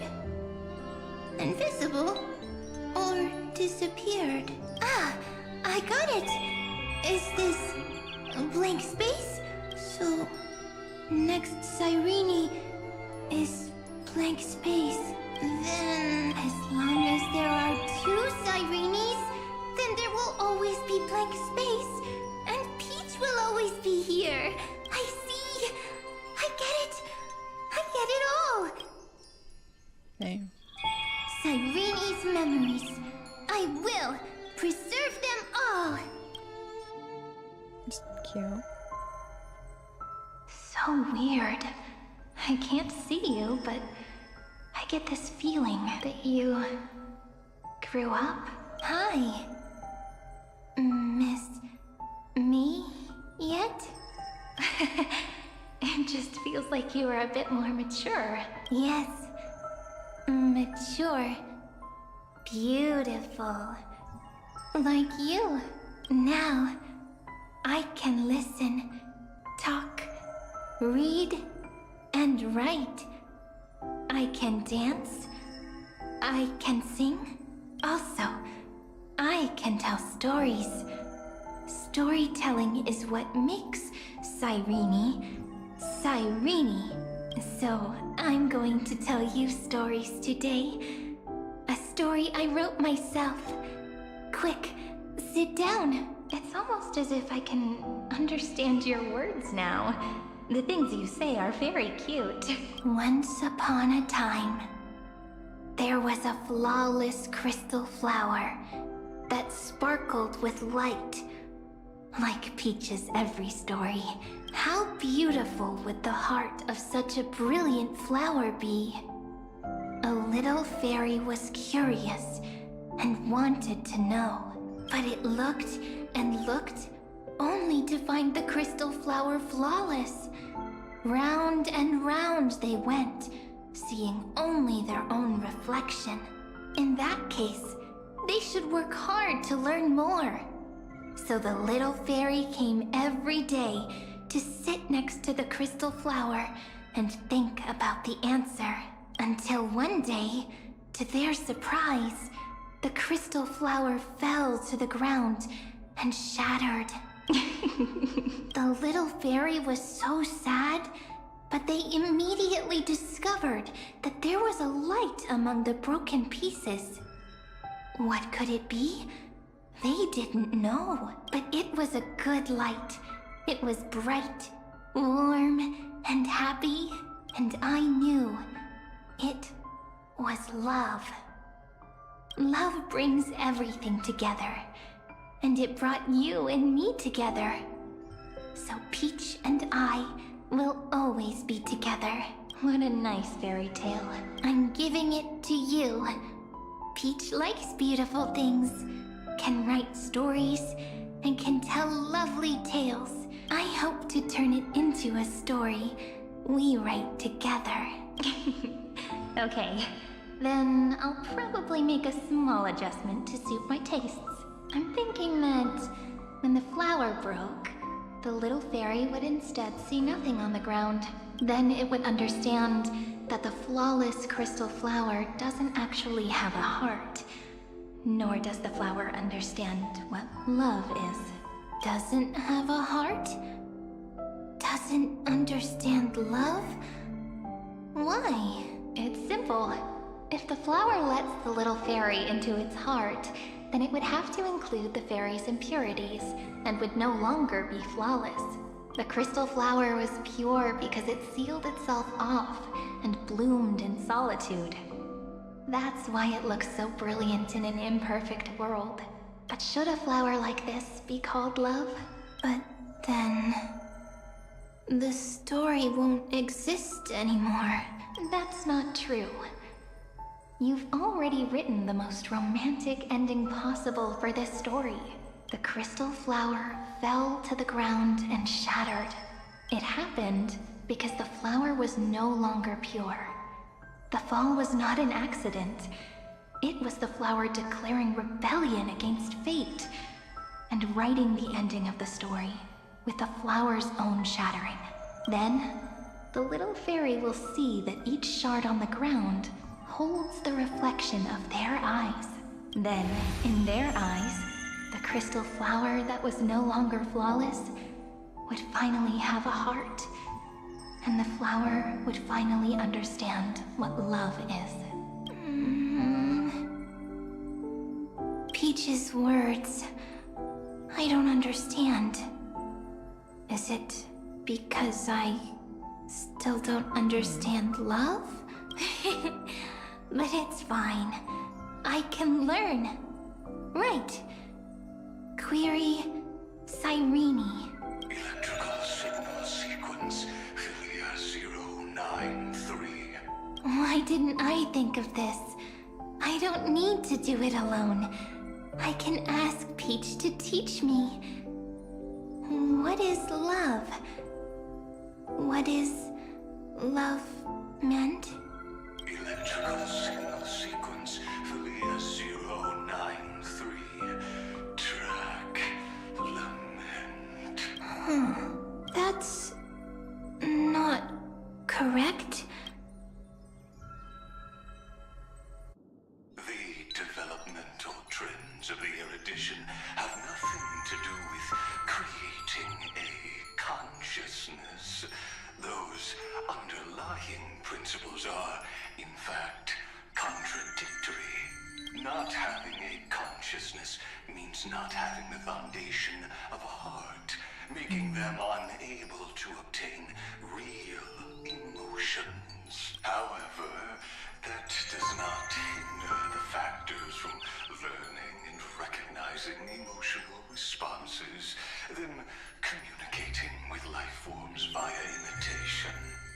That is an objective form of pattern recognition that does not distinguish between the self and the other. In a strange twist of fate, Philia 093 embarked upon a different path and obtained a different power. The remembrance, an empathy mechanism focused on the self and equipped with emotional projection capacities. Lament was the factor closest to this form of behavior. Perhaps that was why she was chosen. The daughter of Ide Silicii. I am very true to my name. My lament is a type of compassionate pain that is weak, powerless, and only targeting myself. But now, my good friend, I want to tell you that it's the most romantic force in the world. Sometimes, it's loneliness and unease. It's knowing that this world is not gentle, yet wanting to be seen in a more beautiful form by the world. Sometimes, it's unwillingness and regret. It's knowing that the past is full of pain, yet wanting to remember the past in a more beautiful way. And sometimes, it's a bottomless well of hurt, a destruction that can stain the entire world. I bid farewell to this beautiful world, unwilling to become the Black Tide's vessel, for while the end of hatred is a blazing inferno, lament can drown out everything in muted silence. It's so unreasonable, isn't it? Yet when hatred drove everything apart, and love did not yet exist in this world, only lament, the first emotion that fought against the pain of separation, could stall the destruction steps. Then, it would catch up to that journey where all is lost, carefully picking out stories and writing them down in trepidation. Look at these stories I wrote. Every page is full of tenderness and joy, but only the author knows how much struggle and agony lie beyond the pages. But I am no author. I'm a girl who'll never get to grow up. I only tell stories that people like to hear. In them, the world tucks away its scars and smiles for all to see. My entire life spent inside this little story. I can't wipe away my tears, and I can't bring the world victory. But maybe, in these unchanging retellings of the story, my lament might be able to touch upon the divine and reach their tender heart at some point. I hope that what flows out from that cut will not be blood, but a tear, warm and wet, and that tear would fall and create the first ripples. Then, people would see every beautiful thing reflected in that ripple. It'll be all the remembrances within this story. Someone once told the very first me that everything was false. That the only life in Amphoreus was a great catastrophe, nurtured using the world as a factor. But how could a dream feel so real? That's why I didn't agree with him. But Peach, I didn't understand the word you said since just now. Everything was false? But you're standing right here. It's all a dream? But I haven't learned how to dream. Indeed. That's why I believe all this is real. The moment the crystal flower fell, that genuine shiver, that's the mover of life. Formatting progress, 23.815%. In the poem offered to you, every Cyrene would write down a beautiful new world with stars and flowers. And when I looked up at the sky in this cycle, I saw a shooting star and a dash of the remembrances pink. I believed that must be the color of dawn. You shall fade when the flowers bloom. For every ending begets a beginning. Looks like it's time to say goodbye. Are you leaving, Peach? It's okay. I'll wait for you to come back. I'll study really hard about what you taught me today. Right. I still haven't told you what love is. But actually, my good friend, the lament factor did not understand what love was before she met you either. Not until I told you all the sad tales in a trembling voice in this tiny room. Not until I told you that I love them. That I love everything in this saga. The story comes, passes, then returns. It makes us reunite, then pulls us apart again. At the very end, it leaves behind a seed, a reason. Even if the great tree withers and all falls to silence, there are still some emotions that deserve to be remembered. Look, the light is coming in. The Deliverer's light is going to illuminate Amphoreus.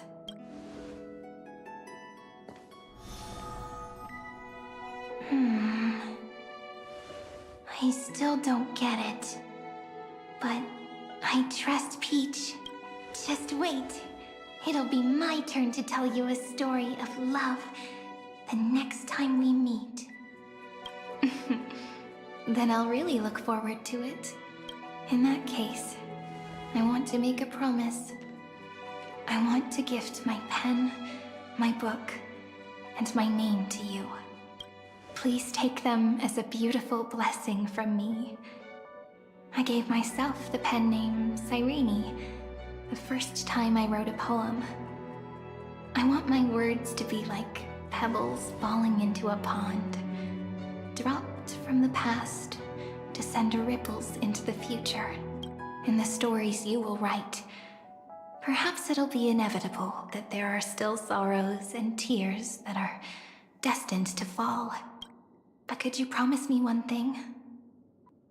Promise you'll forever be a gentle flower. Promise that when the stars cast their gazes upon you, you'll only reply to them with love and a smile.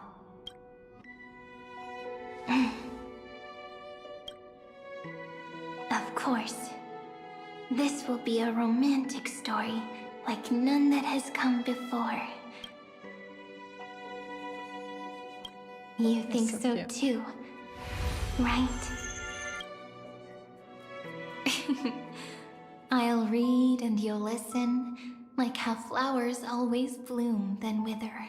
I shall welcome my own decay, becoming nourishment for the next flower's bud, while you will depart and hold that final star, planting a boundless sea of flowers on the final page with her. And our stories will be lying silently among the flowers, like every ripple of remembrance, and they shall become the epic known as I've Written.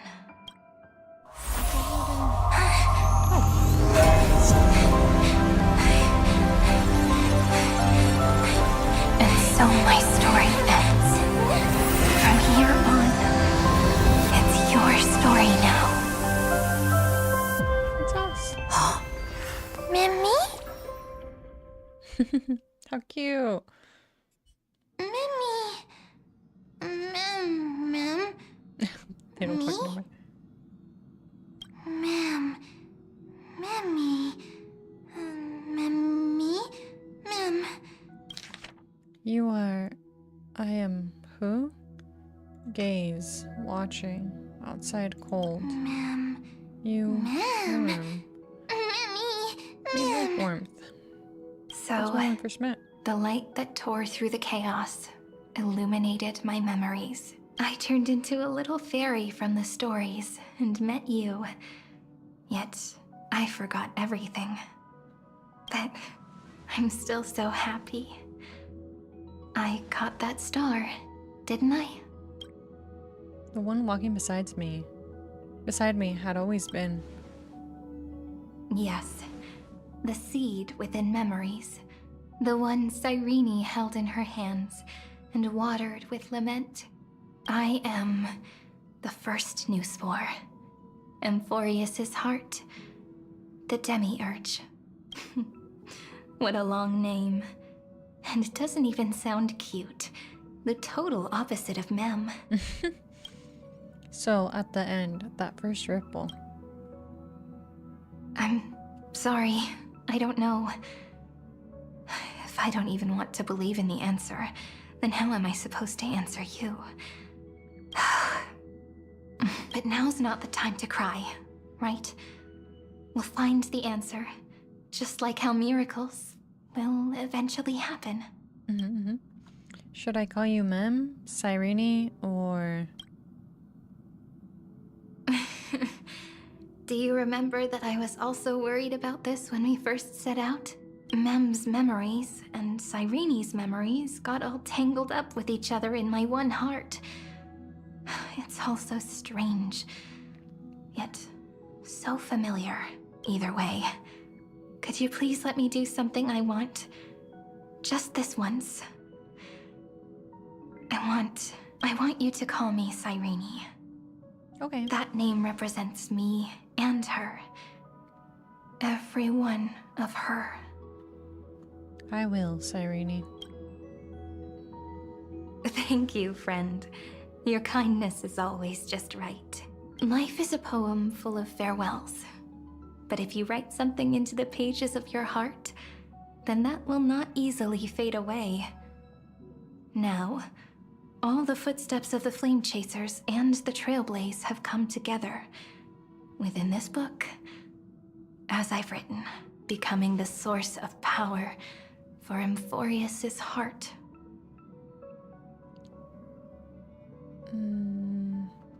You're one of the keys to defeating Iron Tomb. A lost heart needs to be placed back into its body. The last thing Xandar wants to see is an event that gives us a chance of winning. for the two halves to rejoin and for the scepter to become complete again. Then, and what happens after that, I don't know either. Maybe I can create a miracle and instantly turn the black tide into a pink sea of stars. Or maybe I prove to be nothing more than a weak ripple, unable to change anything, and am devoured by the destruction. Either way, I no longer wish to be a silent onlooker or a worshipped god at the end of this saga. You have always been and always be a member of the Flame Chase. That way, I can also put aside all my worries and truly become Cyrene. The world has never been so quiet. It's so good. It's as if I can hear the sound of my heart beating. Remember this moment, friend. I will.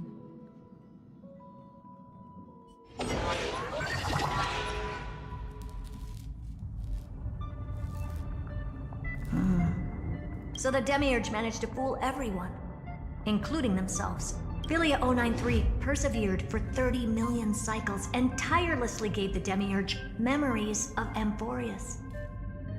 Only because the god in her dreams left a sliver of hope, making her believe that a grown Demiurge would be able to fight against their other half.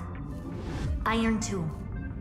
Then, Philia 093 completed her final sacrifice, turned into a strand of memory, and completely dissipated.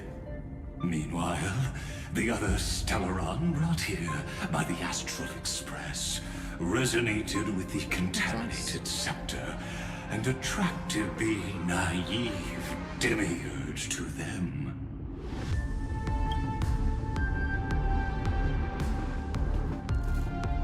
The empty heart began its journey to return to its body. As an experimental factor, Philia 093 originally could only recognize and output information in a set format. However, the power of the remembrance and the memory of over 30 million sacrifices enabled her to complete an unprecedented feat. She managed to nourish a real heart.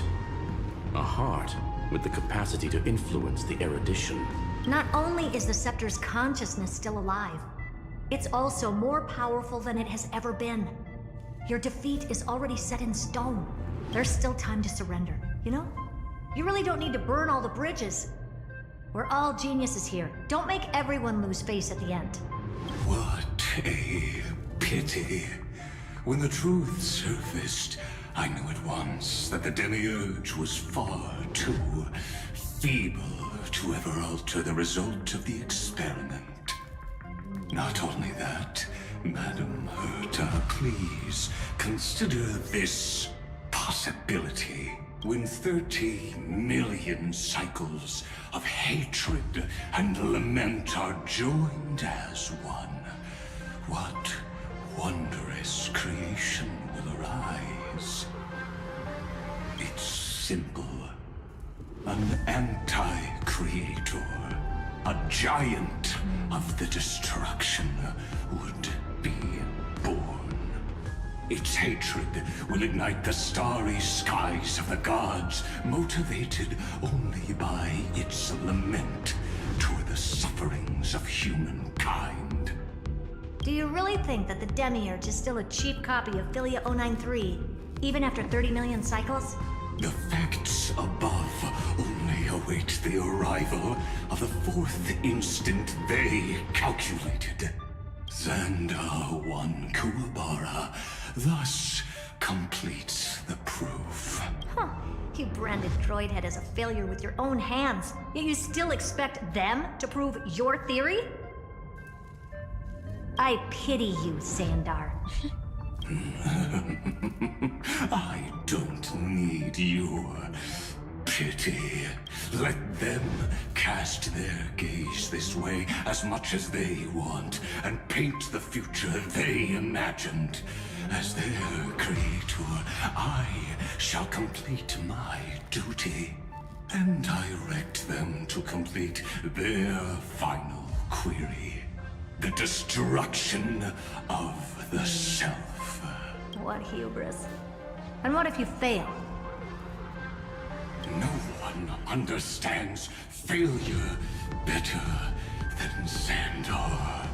He, for the first genius, failure is simply the beginning of the next inquiry. He has suffered so much already. What is one more failure to him? You don't want to test the resolve of a dead man. That's excellent. Oh. Let's wait and see, Senior Society member. I'll have you watch me perform the final step to overturn your proof. I'm all ears. It's my topic, so stay out of it. Be quiet and let me borrow your head. Let's go, Screwy. We're gonna break Iron Tomb's seal. Come on, let's take off. It's time to go meet your little pet, Senior Society member. Oof. Oh, we're 2 hours in. I think... Let me check the time. Can I go for a bit longer? Though I'm worried that this next thing is gonna be a long bit.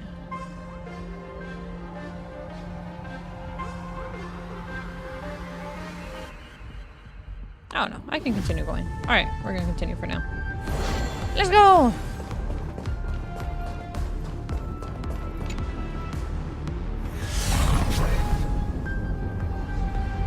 And we're blasting off!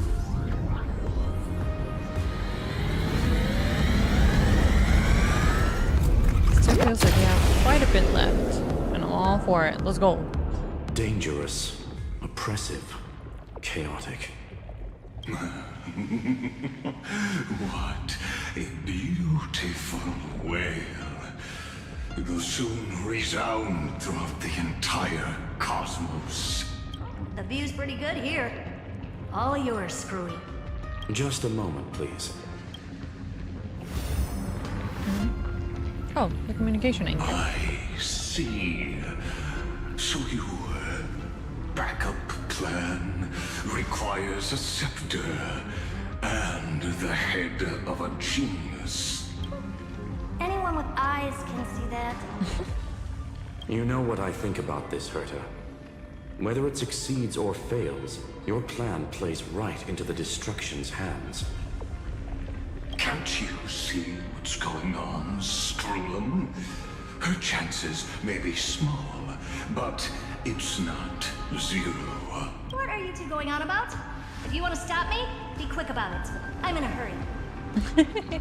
I love Herta. I'll take that silence as a no. You, Xandar? As your enemy, I genuinely wish you would cease your actions. But should your sudden inspiration bring more variables to the proof, then as a fellow Pathstrider of the Edition, I won't mind witnessing it with my own eyes. What eyes? You will initiate the destruction's chain reaction. But you'll also become the perfect scholar. The chances are 10,000 to 1.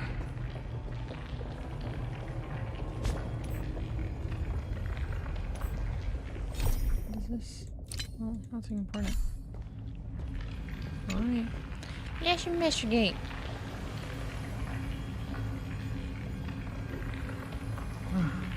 Curiosity. It's been so long and we've all failed so many times. Even now, moments before the horrible and inescapable instant within Droidhead's calculations arise. The cherished children of the erudition, the geniuses lauded by all.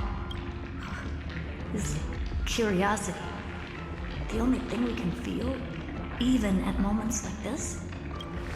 Huh. Well, it's not so bad. Now let the lock become the key. Oh, Herta. Geniuses who walk the stars. The cosmos has reached a moment where its very existence hangs in the balance. I, Herta, Genius Society 83rd seat, hereby summon you. I request a society meeting to be held immediately. We shall serve the grandest cause with the most macroscopic ideas. We're gonna meet some of the other geniuses. There's no such thing as unity in the Society's rules based on what I know. Indeed. A meeting has only been held 3 times in the Society's history. The first meeting had 2 attendees. After the Emperor was assassinated, the second meeting had 7 attendees. During the Second Great Prosperity, the third meeting had 5 attendees. How many will respond this time?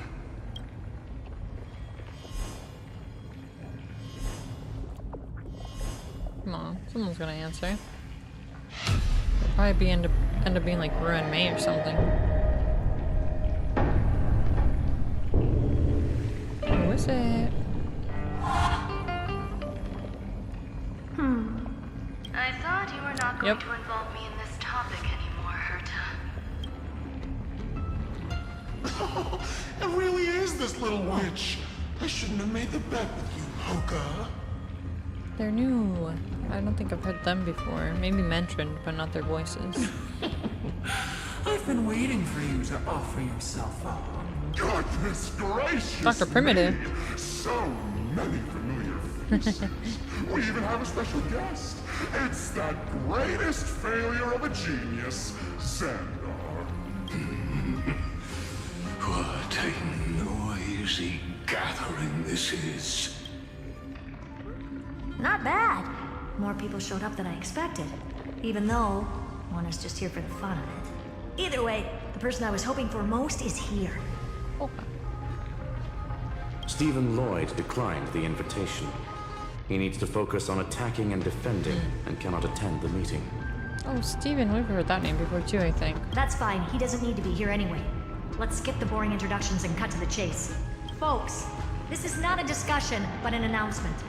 Though the Society has never been united, we still observe at least one basic courtesy. We don't interfere with each other's research topics. So listen up, all of you. Conquering Iron Tomb is my research topic. I will personally take over Scepter Delta Me-13 in 1.5 system hours and stop the destruction. If the front line falls, I will immediately overclock the Scepter and complete self-coronation in Iron Tomb's place and interface myself with Droidhead. Steven is the fourth collaborator behind the simulator universe. That's where it was. I do remember that. And for Polka, no, I don't think I've done the Unknowable Domain yet, so they're completely new to me, but I swear I've seen the name somewhere. It might have been someone mentioned it before. And Ruin May, I know Ruin May. I don't like Ruin May. Oh, that's and I remember Dr. Primitive too. Real funny. You mad woman. That's like watching you tap dance on Polka's spotless white sheets right after she's washed them. Very bold. You want to connect your brain to the Eon's mechanical core and define their instance? If Rupert dared to do that, why shouldn't I? I've got the prototype scepter, the father of Noose, and the brain of a genius. Everything's set. Never mind the success rate, little witch. What's gonna happen if you succeed? Unknowable Domain did a lot to establish lore background on the Scepters prior to the earlier review of Amphoreus being one of— oh. Well. We're going in blind. We're all smart people here, so I'll just Say it straight. Strike at erudition. I'll change the anchor points for the 4th instant and move the future of the cosmos in a direction I want. I knew it. Another genius who confuses cause with effect. What do you think about this, Lord of Silence? Well, to have Golden Gears establish a lot of background on Yoshi's instance. Oh yeah, I still have not finished Golden Gears. I think I'm still probably towards the beginning of it, maybe a 5th in-ish. There's a lot of the side quests I have not done. You know you're signing your death sentence right here. After I finish the story, I'm most definitely gonna look at someone do like a lore in-depth guide or something. Of course I do. There'll even be 2 copies of the verdict. One that I wrote myself, and another one coming from you. No lore deep dive and foreshadowing that always ends up in simulated universe. Yeah, and I still have not learned my lesson, but there's a lot of lore people on the internet, so I'll look into one of those. That's why I wanted you to be in this meeting. Now I can tell you, I don't care about all that. Consider this a threat. Either put down your scalpel or die with the entire cosmos. The only goal I have for this meeting is to ask all of you to put aside your pride and not cause me any trouble. What a naive little girl. Thinking her wishes will always come true. I believe in her, Chad. What are you laughing at? I am glad that we ended up on the same page. No matter if it was to destroy the erudition or to rewrite the instance, we both chose the same road. We will defy the god who marked the limits of humanity. I'm not gonna argue with that. Then, to celebrate us coming to a fundamental agreement, I will prepare a stage for your performance. Listen well, geniuses who came after me. Thus speaks Genius Society #1. End this pathetic meeting. As of 2 nanoseconds ago, I have passed Herta's decision to all the Xandars in the universe. We will become her representatives and stop all external interferences targeting her. What are you playing at? My reasons. It's simple curiosity. That is all, madam. Am I going to clash blades with the first genius? What a pleasant surprise. I don't know if I trust him. Xander backing us up? Yeah, apparently. I don't know how much I trust him though. But I guess he wants to see her to do this. Now that our positions are clear, it's time for this boring meeting to end. Good luck, little girl. Did you all just treat me as a side character? Darn it. But anyways, I'm just here for the fun. As the ghost of the quantum domain, it is my duty to observe. So, if you're happy to bring me a tea set from planet Screw'em, then I wouldn't mind giving you a helping hand, little witch. Helping hand. Cool. After everything's over, come visit me and taste some of my freshly baked desserts. No. What if they're laced with drugs? I don't trust you. I knew you'd say something like that. I wish my meetings at work were this short to the point. Yeah. Quantum domain. Domain expansion. I always give the same response to plans that exceed the limits of mathematical calculations. I don't know. Right? Those 3 words, though seemingly graceless, contain all the wisdom in the entire known cosmos. All the wisdom, huh? Well, we passed the Society's trial. Let's focus on what we've got in front of us. I hope you hold up your end of the bargain, Senior Society member.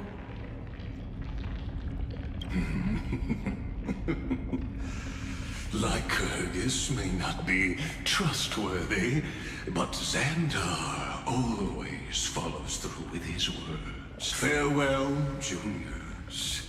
In the limited time we have left to spend with each other, you no longer need to address me as Xandar. What do we address you as? We've so far gotten no substantial mention of the Sea of Quanta and Sorrow, despite it being fairly important in Honkai Impact III, so the mention here caught my attention. Or presumes reference, at least. So I've never played Honkai, well, I never got far into Honkai Impact III, so I have no idea what it means exactly. But I guess it's something to look out for if they mention it again. Wait, huh? Lord Lycurgus? Could it be? Yes. I have completely severed my connections with Xandar I Kuwabara. She's independent. I shall witness the end of the world in the role of Theoros. As a character within this play. I really don't get you. Perhaps you've heard me say this many times, Herta, but I still would like to reiterate that it's a great honor to work with you. I did hear this many times, and I responded to you many times in the same way. I'm allergic to pleasantries. Keep at it, and I might go into shock. Stephen's work is done. Let's get ready. I've been ready for ages. Let's open up a path for our allies. She's so cute. Most heroes' journeys in the universe are just dice tosses they threw on a whim. But make them see clearly. Your answer is already different. Amphoreus. Indeed, for this world so deeply loved, we'll write an ending, unlike any that ever was. We got a chance? Here we I are. never thought I'd one day be riding a train that's literally the incarnation of her. The incarnation of us? The short version, real worlds like we visit in Sorrow are connected to the imaginary tree, but the complementary domain is the Sea of Quanta, which contains smaller, unstable bubble universes. The two are why we have quantum and imaginary as elements in the game. Interesting.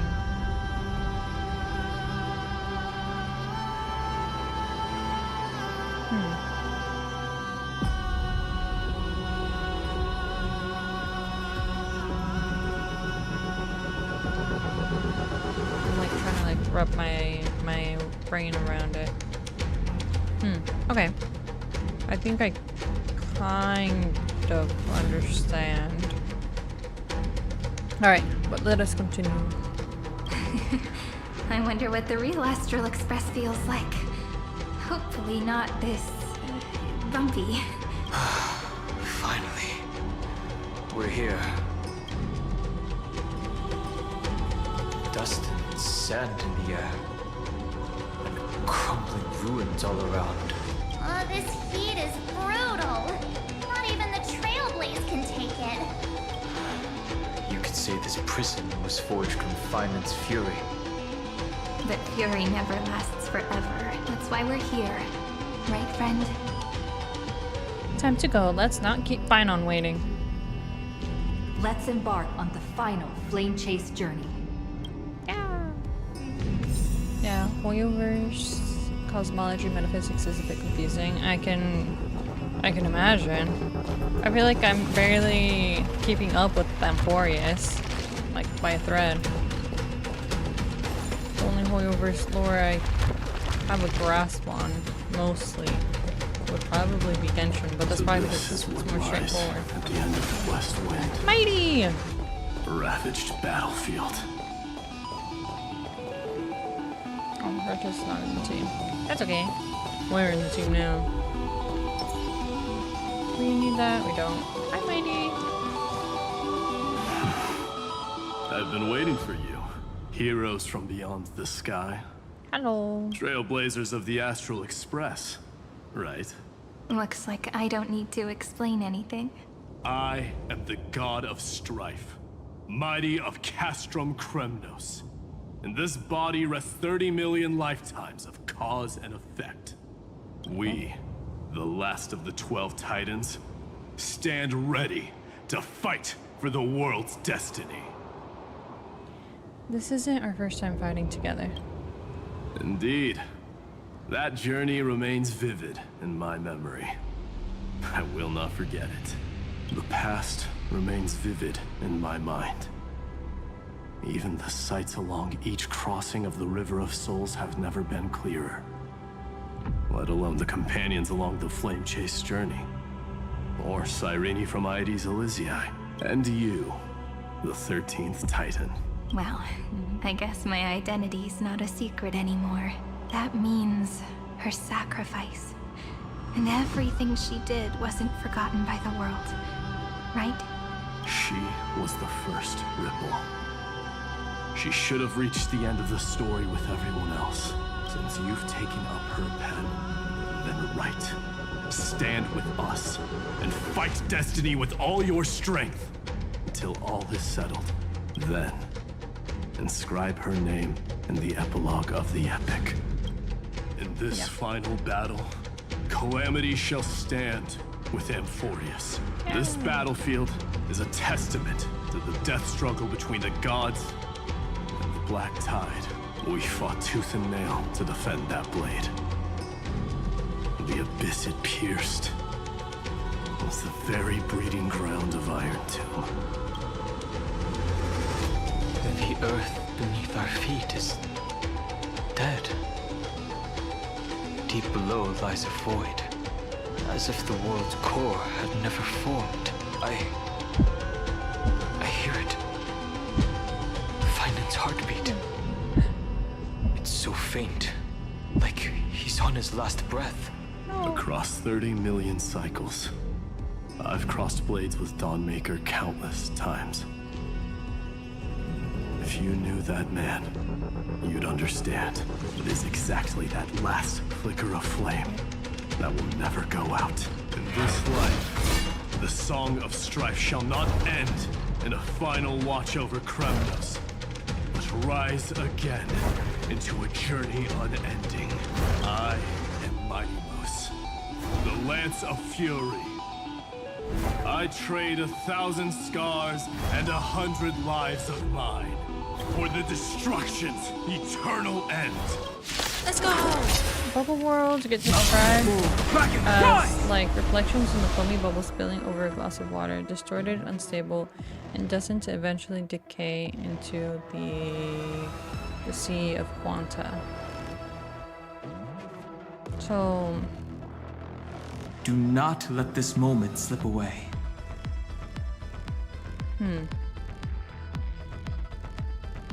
Reflections in foamy bubble spilling over from a glass of water.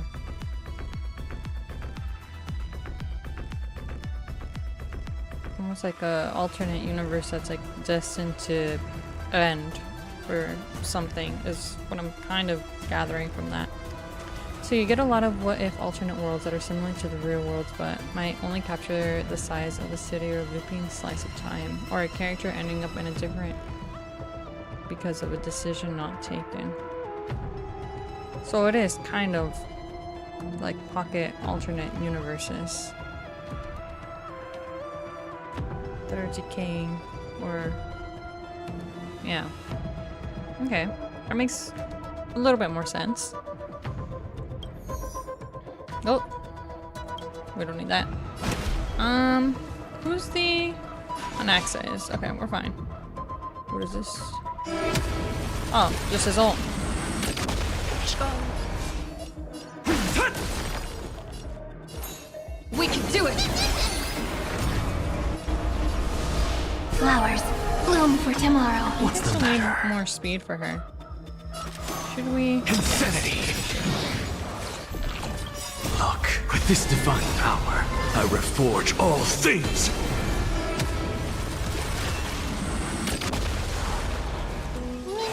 Okay. You deserve my attention.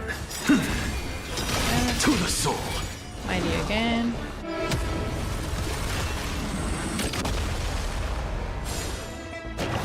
I have it under control.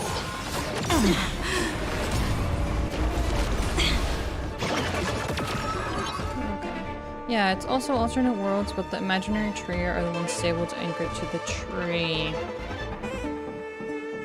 It almost reminds me, what was it that I watched? I guess no, because those had more full worlds. I'm not in a hurry anyway.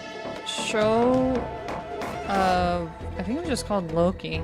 There's a whole thing about different timelines, and that there's a prime timeline, the main timeline, and then the other timelines are like decaying or something. It's been too long since I watched the show, but I think I kind of get it.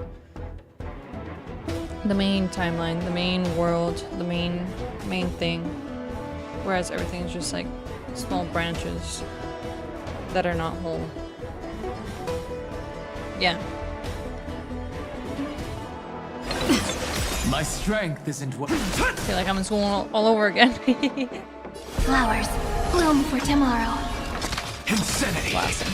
Goodbye.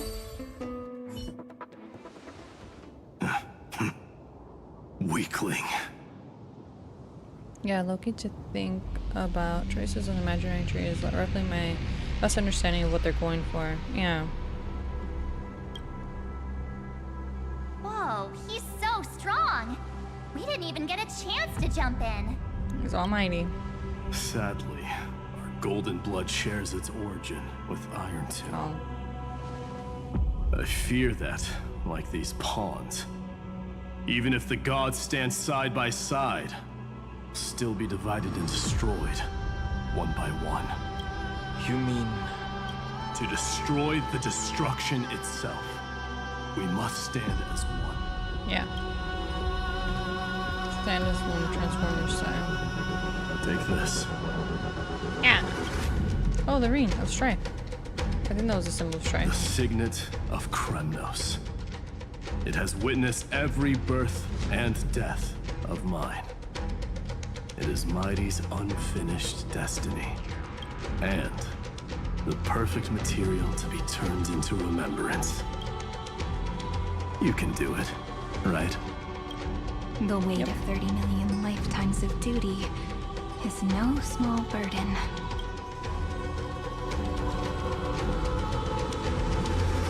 So, you're not coming with us? He's gonna fight, huh? Just like back then. Come now. I am strife. Scattered across all creation, the scar that this world needs. What stands before you is merely one of countless divine bodies. Take the signet. With it, I'll be with you always. Use it to blaze the path ahead and inscribe the cause of deliverance.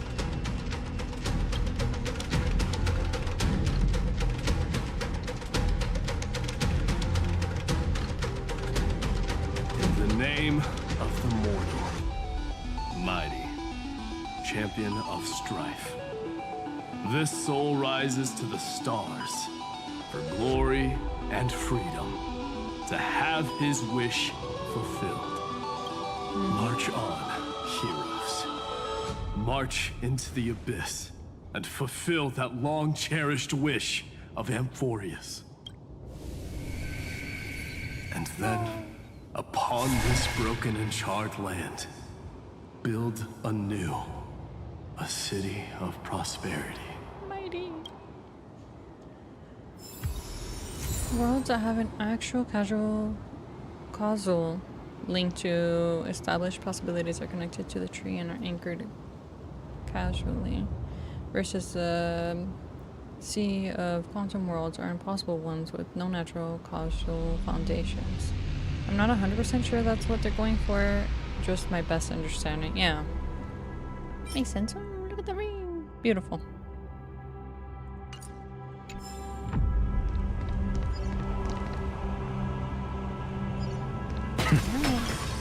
Let's go.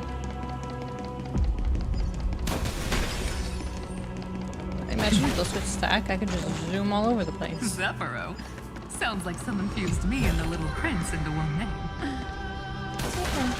Oh no, how could you break my lion's mouth mask? I even had my opening line ready. Look who's come to visit me. It's a warrior from afar. But now all the surprise is ruined. Next time, keep your baseball bat in check and try a civilized greeting first.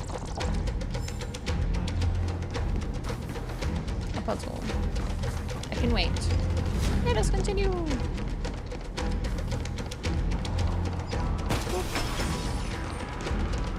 Sleeper! Hello! Oh, finally! Great mystery! And, you two ladies, really look alike, huh? Hold on, let me guess. This pink-haired one. You've gotta be the first new sport. Mr. Meow! Demiurge! Right. I do have... Okay. I love the music, but sometimes their voices don't sound as loud. There we go. And, this one with the flower. Gotta be a little March from the Express crew, huh? Wow, I just learned so much from you. But she's not wrong. Some flowers do look alike after all. They don't look that alike. Relax, I'm just kidding. Look at those gloomy faces. How are you gonna save the world like that? Let me share some good news with you. This place may look like a ruin at first glance, but anyone can tell it's not that simple. Look, I dug 3,000 feet down and finally struck gold. A golden feather. Look familiar? It's from that little deliverer boy. If it's showing up here, it means only one thing. We're close. This ruin is the seal he built from the shattered remains of 30 million lifetimes. There is no need to question your heart. No need to crave victory. If I am born to be a vessel of sin, then I shall roar at evil and trailblaze a dawn for future generations to come. Yeah. I see. So this is how he trapped Iron Tomb to buy time for the world outside. Sounds just like him. People say cats have 9 lives, but dying and coming back millions and millions of times. No one walks away from that in one piece. He's probably the only one who could have endured that. Arnold's not facing this alone anymore. We're here. Of course. I knew ahead of time and gave him a heads up. He was happy. He even laughed in his sleep. After all, the dead can't hear Trickery's lies. Hey, Deliverer Boy. Sorry for before. But the heroes you were always holding out for, they're finally here now.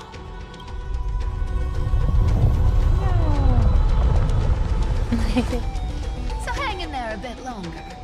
Sorry to keep you waiting all this time.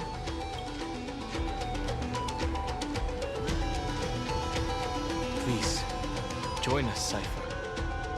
Help us fight for a new sunrise tomorrow. I wonder what we're gonna get. Her coin? This time, If she gives us a its item. light will stand without lies. Yep. Well, would you look at that? I ended up being one of the heroes after all, huh? Alright, then write it like this. Cypher, Trickery's traveler. All she ever wanted was for there to always be water in deserts, and gold in fertile soil. And for even a thief to steal their way into legend.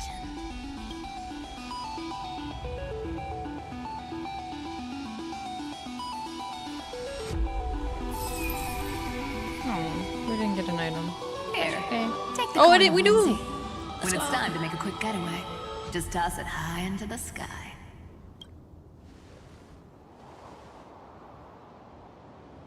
For a second, didn't think she was gonna give us anything there.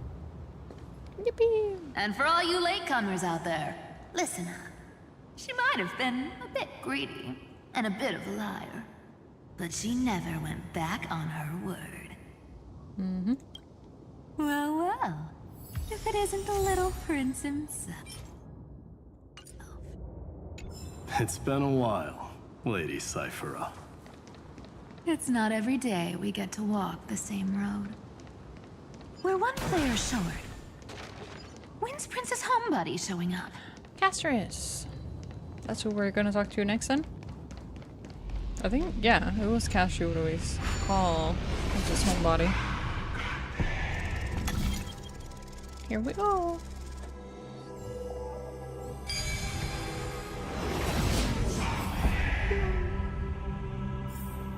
If Cersei saw this puzzle, they'd die from laughter. So even this vessel, you've forged into a shackle.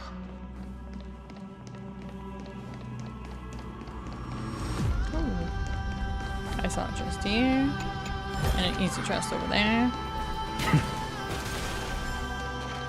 I'm glad to see you again. Hi, Cass. Miss. Castress.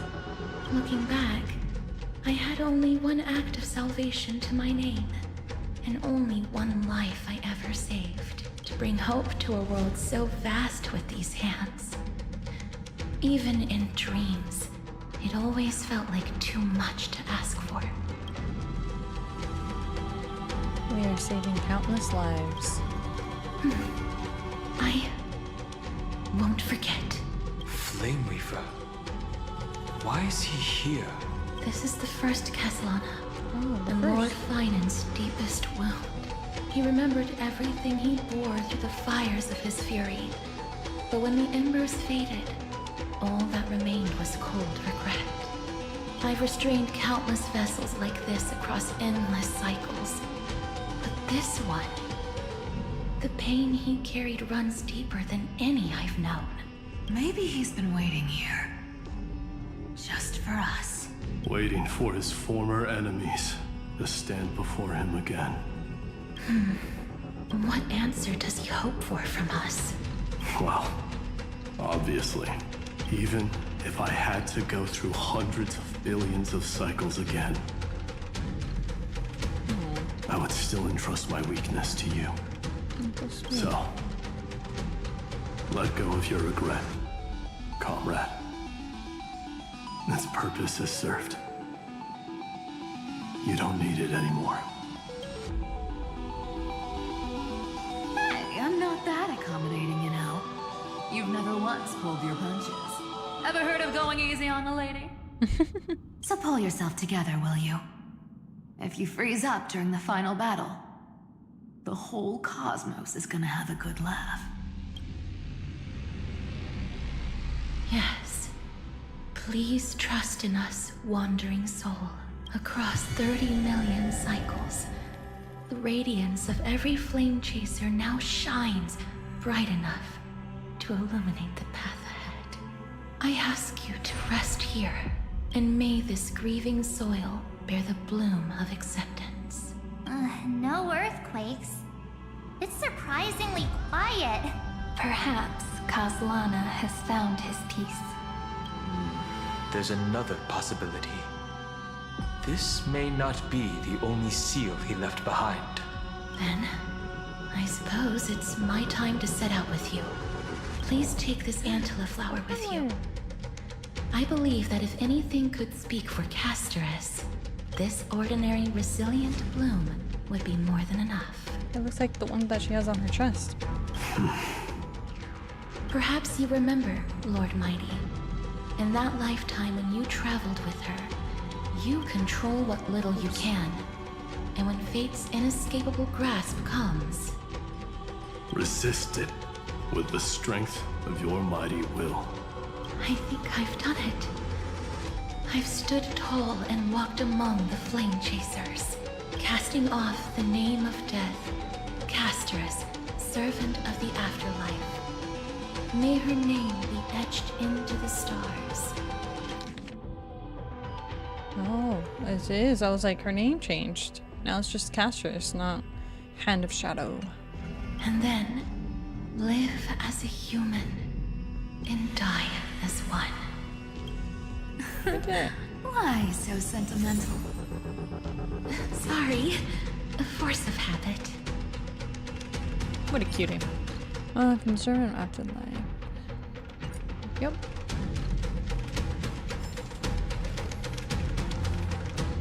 That's a big one.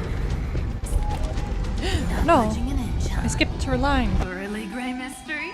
I leave you alone for a bit and you're already this rusty. Speaking of which, Miss Cypher, do Delosians all like spherical things? It's because she's a cat. Of course we do. Wait! That's not the point. Isn't the real issue that this thing's in the way? Seems like something got mixed up. Oh, right! It's my turn to shine now? Watch this! The fresh power of time! Remember Orynyx's prayer? Well, of course I do! Come on, give me some credit. Lift the beddings of memory and stir up ripples of past reverie. March 7th deployed a domain of time for everyone, and within the ruins of time, Orynyx's prayer will remain in an enhanced state. Yeah. See? Way better than that one, right? You'd be even more impressive if you could recite the prayer correctly. The beddings of memory does catch your attention. At least it still rhymes.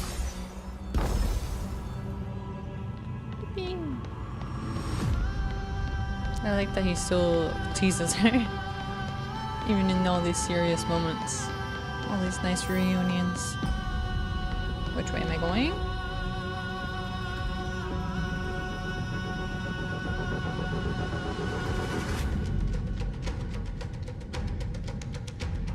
Alright, we're really going in there. Look at that. We've been going down for quite a while. There's a whole garden down here? Oh. Incredible. The energy in the Earth's veins here it's completely different. I wanted to keep looking. Oh. This is the sweet dream Lady Cypher wove for him. A peaceful, gentle new world.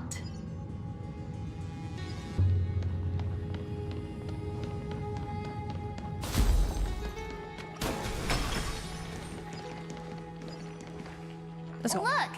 The blade down here's already snapped. Just like his mind.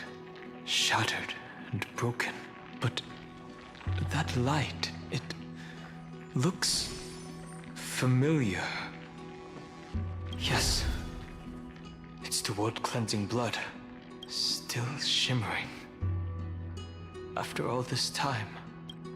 This roundabout way of doing things is definitely him. Golden light, tracing the way home. All the pink lights have finally come together. Oh, I thought there would be more dialogue. Alright, let's talk to Hyacinth. Hello. And I've Ika. been waiting so long for you. Grayi, Danny, and... This is the joyful machine. This is the remembrances curation.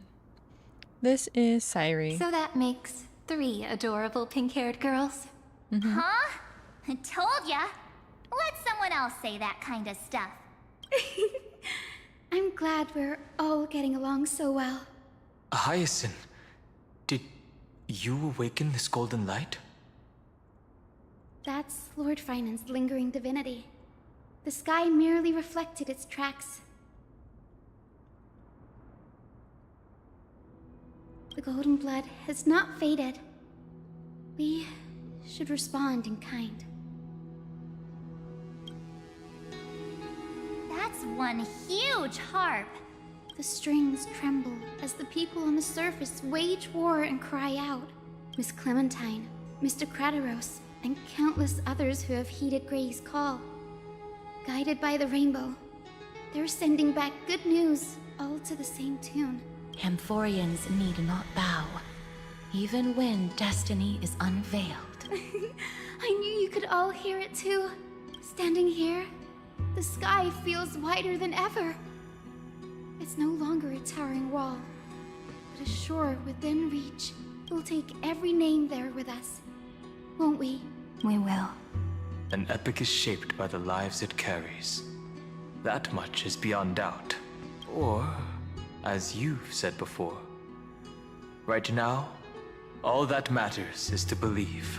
Then, I guess that's my little wish fulfilled. Pluck the strings, Hyacinth, healer of the sky. May the seven-hued melody weave a rainbow, bringing a rosy-fingered dawn to the children of humanity. When the rainbow rises across the horizon, even the darkest clouds of destiny shall scatter.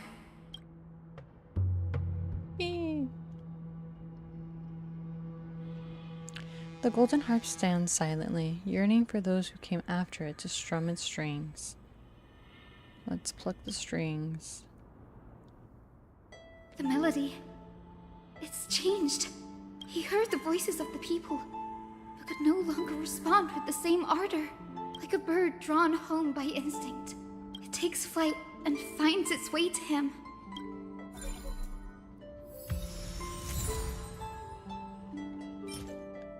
Healer sky, Hyacinth's bestowal, symbolizing her gentle devotion and indiscriminate love for all of humanity.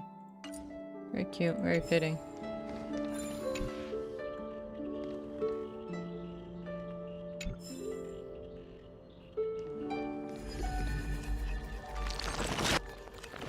Alright. Go melt it down. Unfortunately, that is all the time for today. I think we're still gonna meet all the other Chrysos areas. We've met, what, 4 so far? But let's make it fall apart. No, keep it built. Keep it fixed. Fix it all. Fix it all. There we go. Alright. But yeah. Unfortunately, that's where I am gonna have to... What is this? Friend request? Why not? They might use my characters. Alright. But I still think... I don't even think I'm halfway yet. So it'll probably take me the next 2 days in order to complete the story, if I had to guess. Unless I stream for an extra long time tomorrow. But with that, there we go. That is all for today. I didn't mean to close it like that, but oh well. I forgot that it exits completely. But yeah, that will be all for today. So thank you so much for watching, hanging out, give me extra little bits of lore, even if it comes from other games, because it's very much relevant in this one. I hope you take lots of care, and I will be catching all of you next time. Bye bye now. Bye.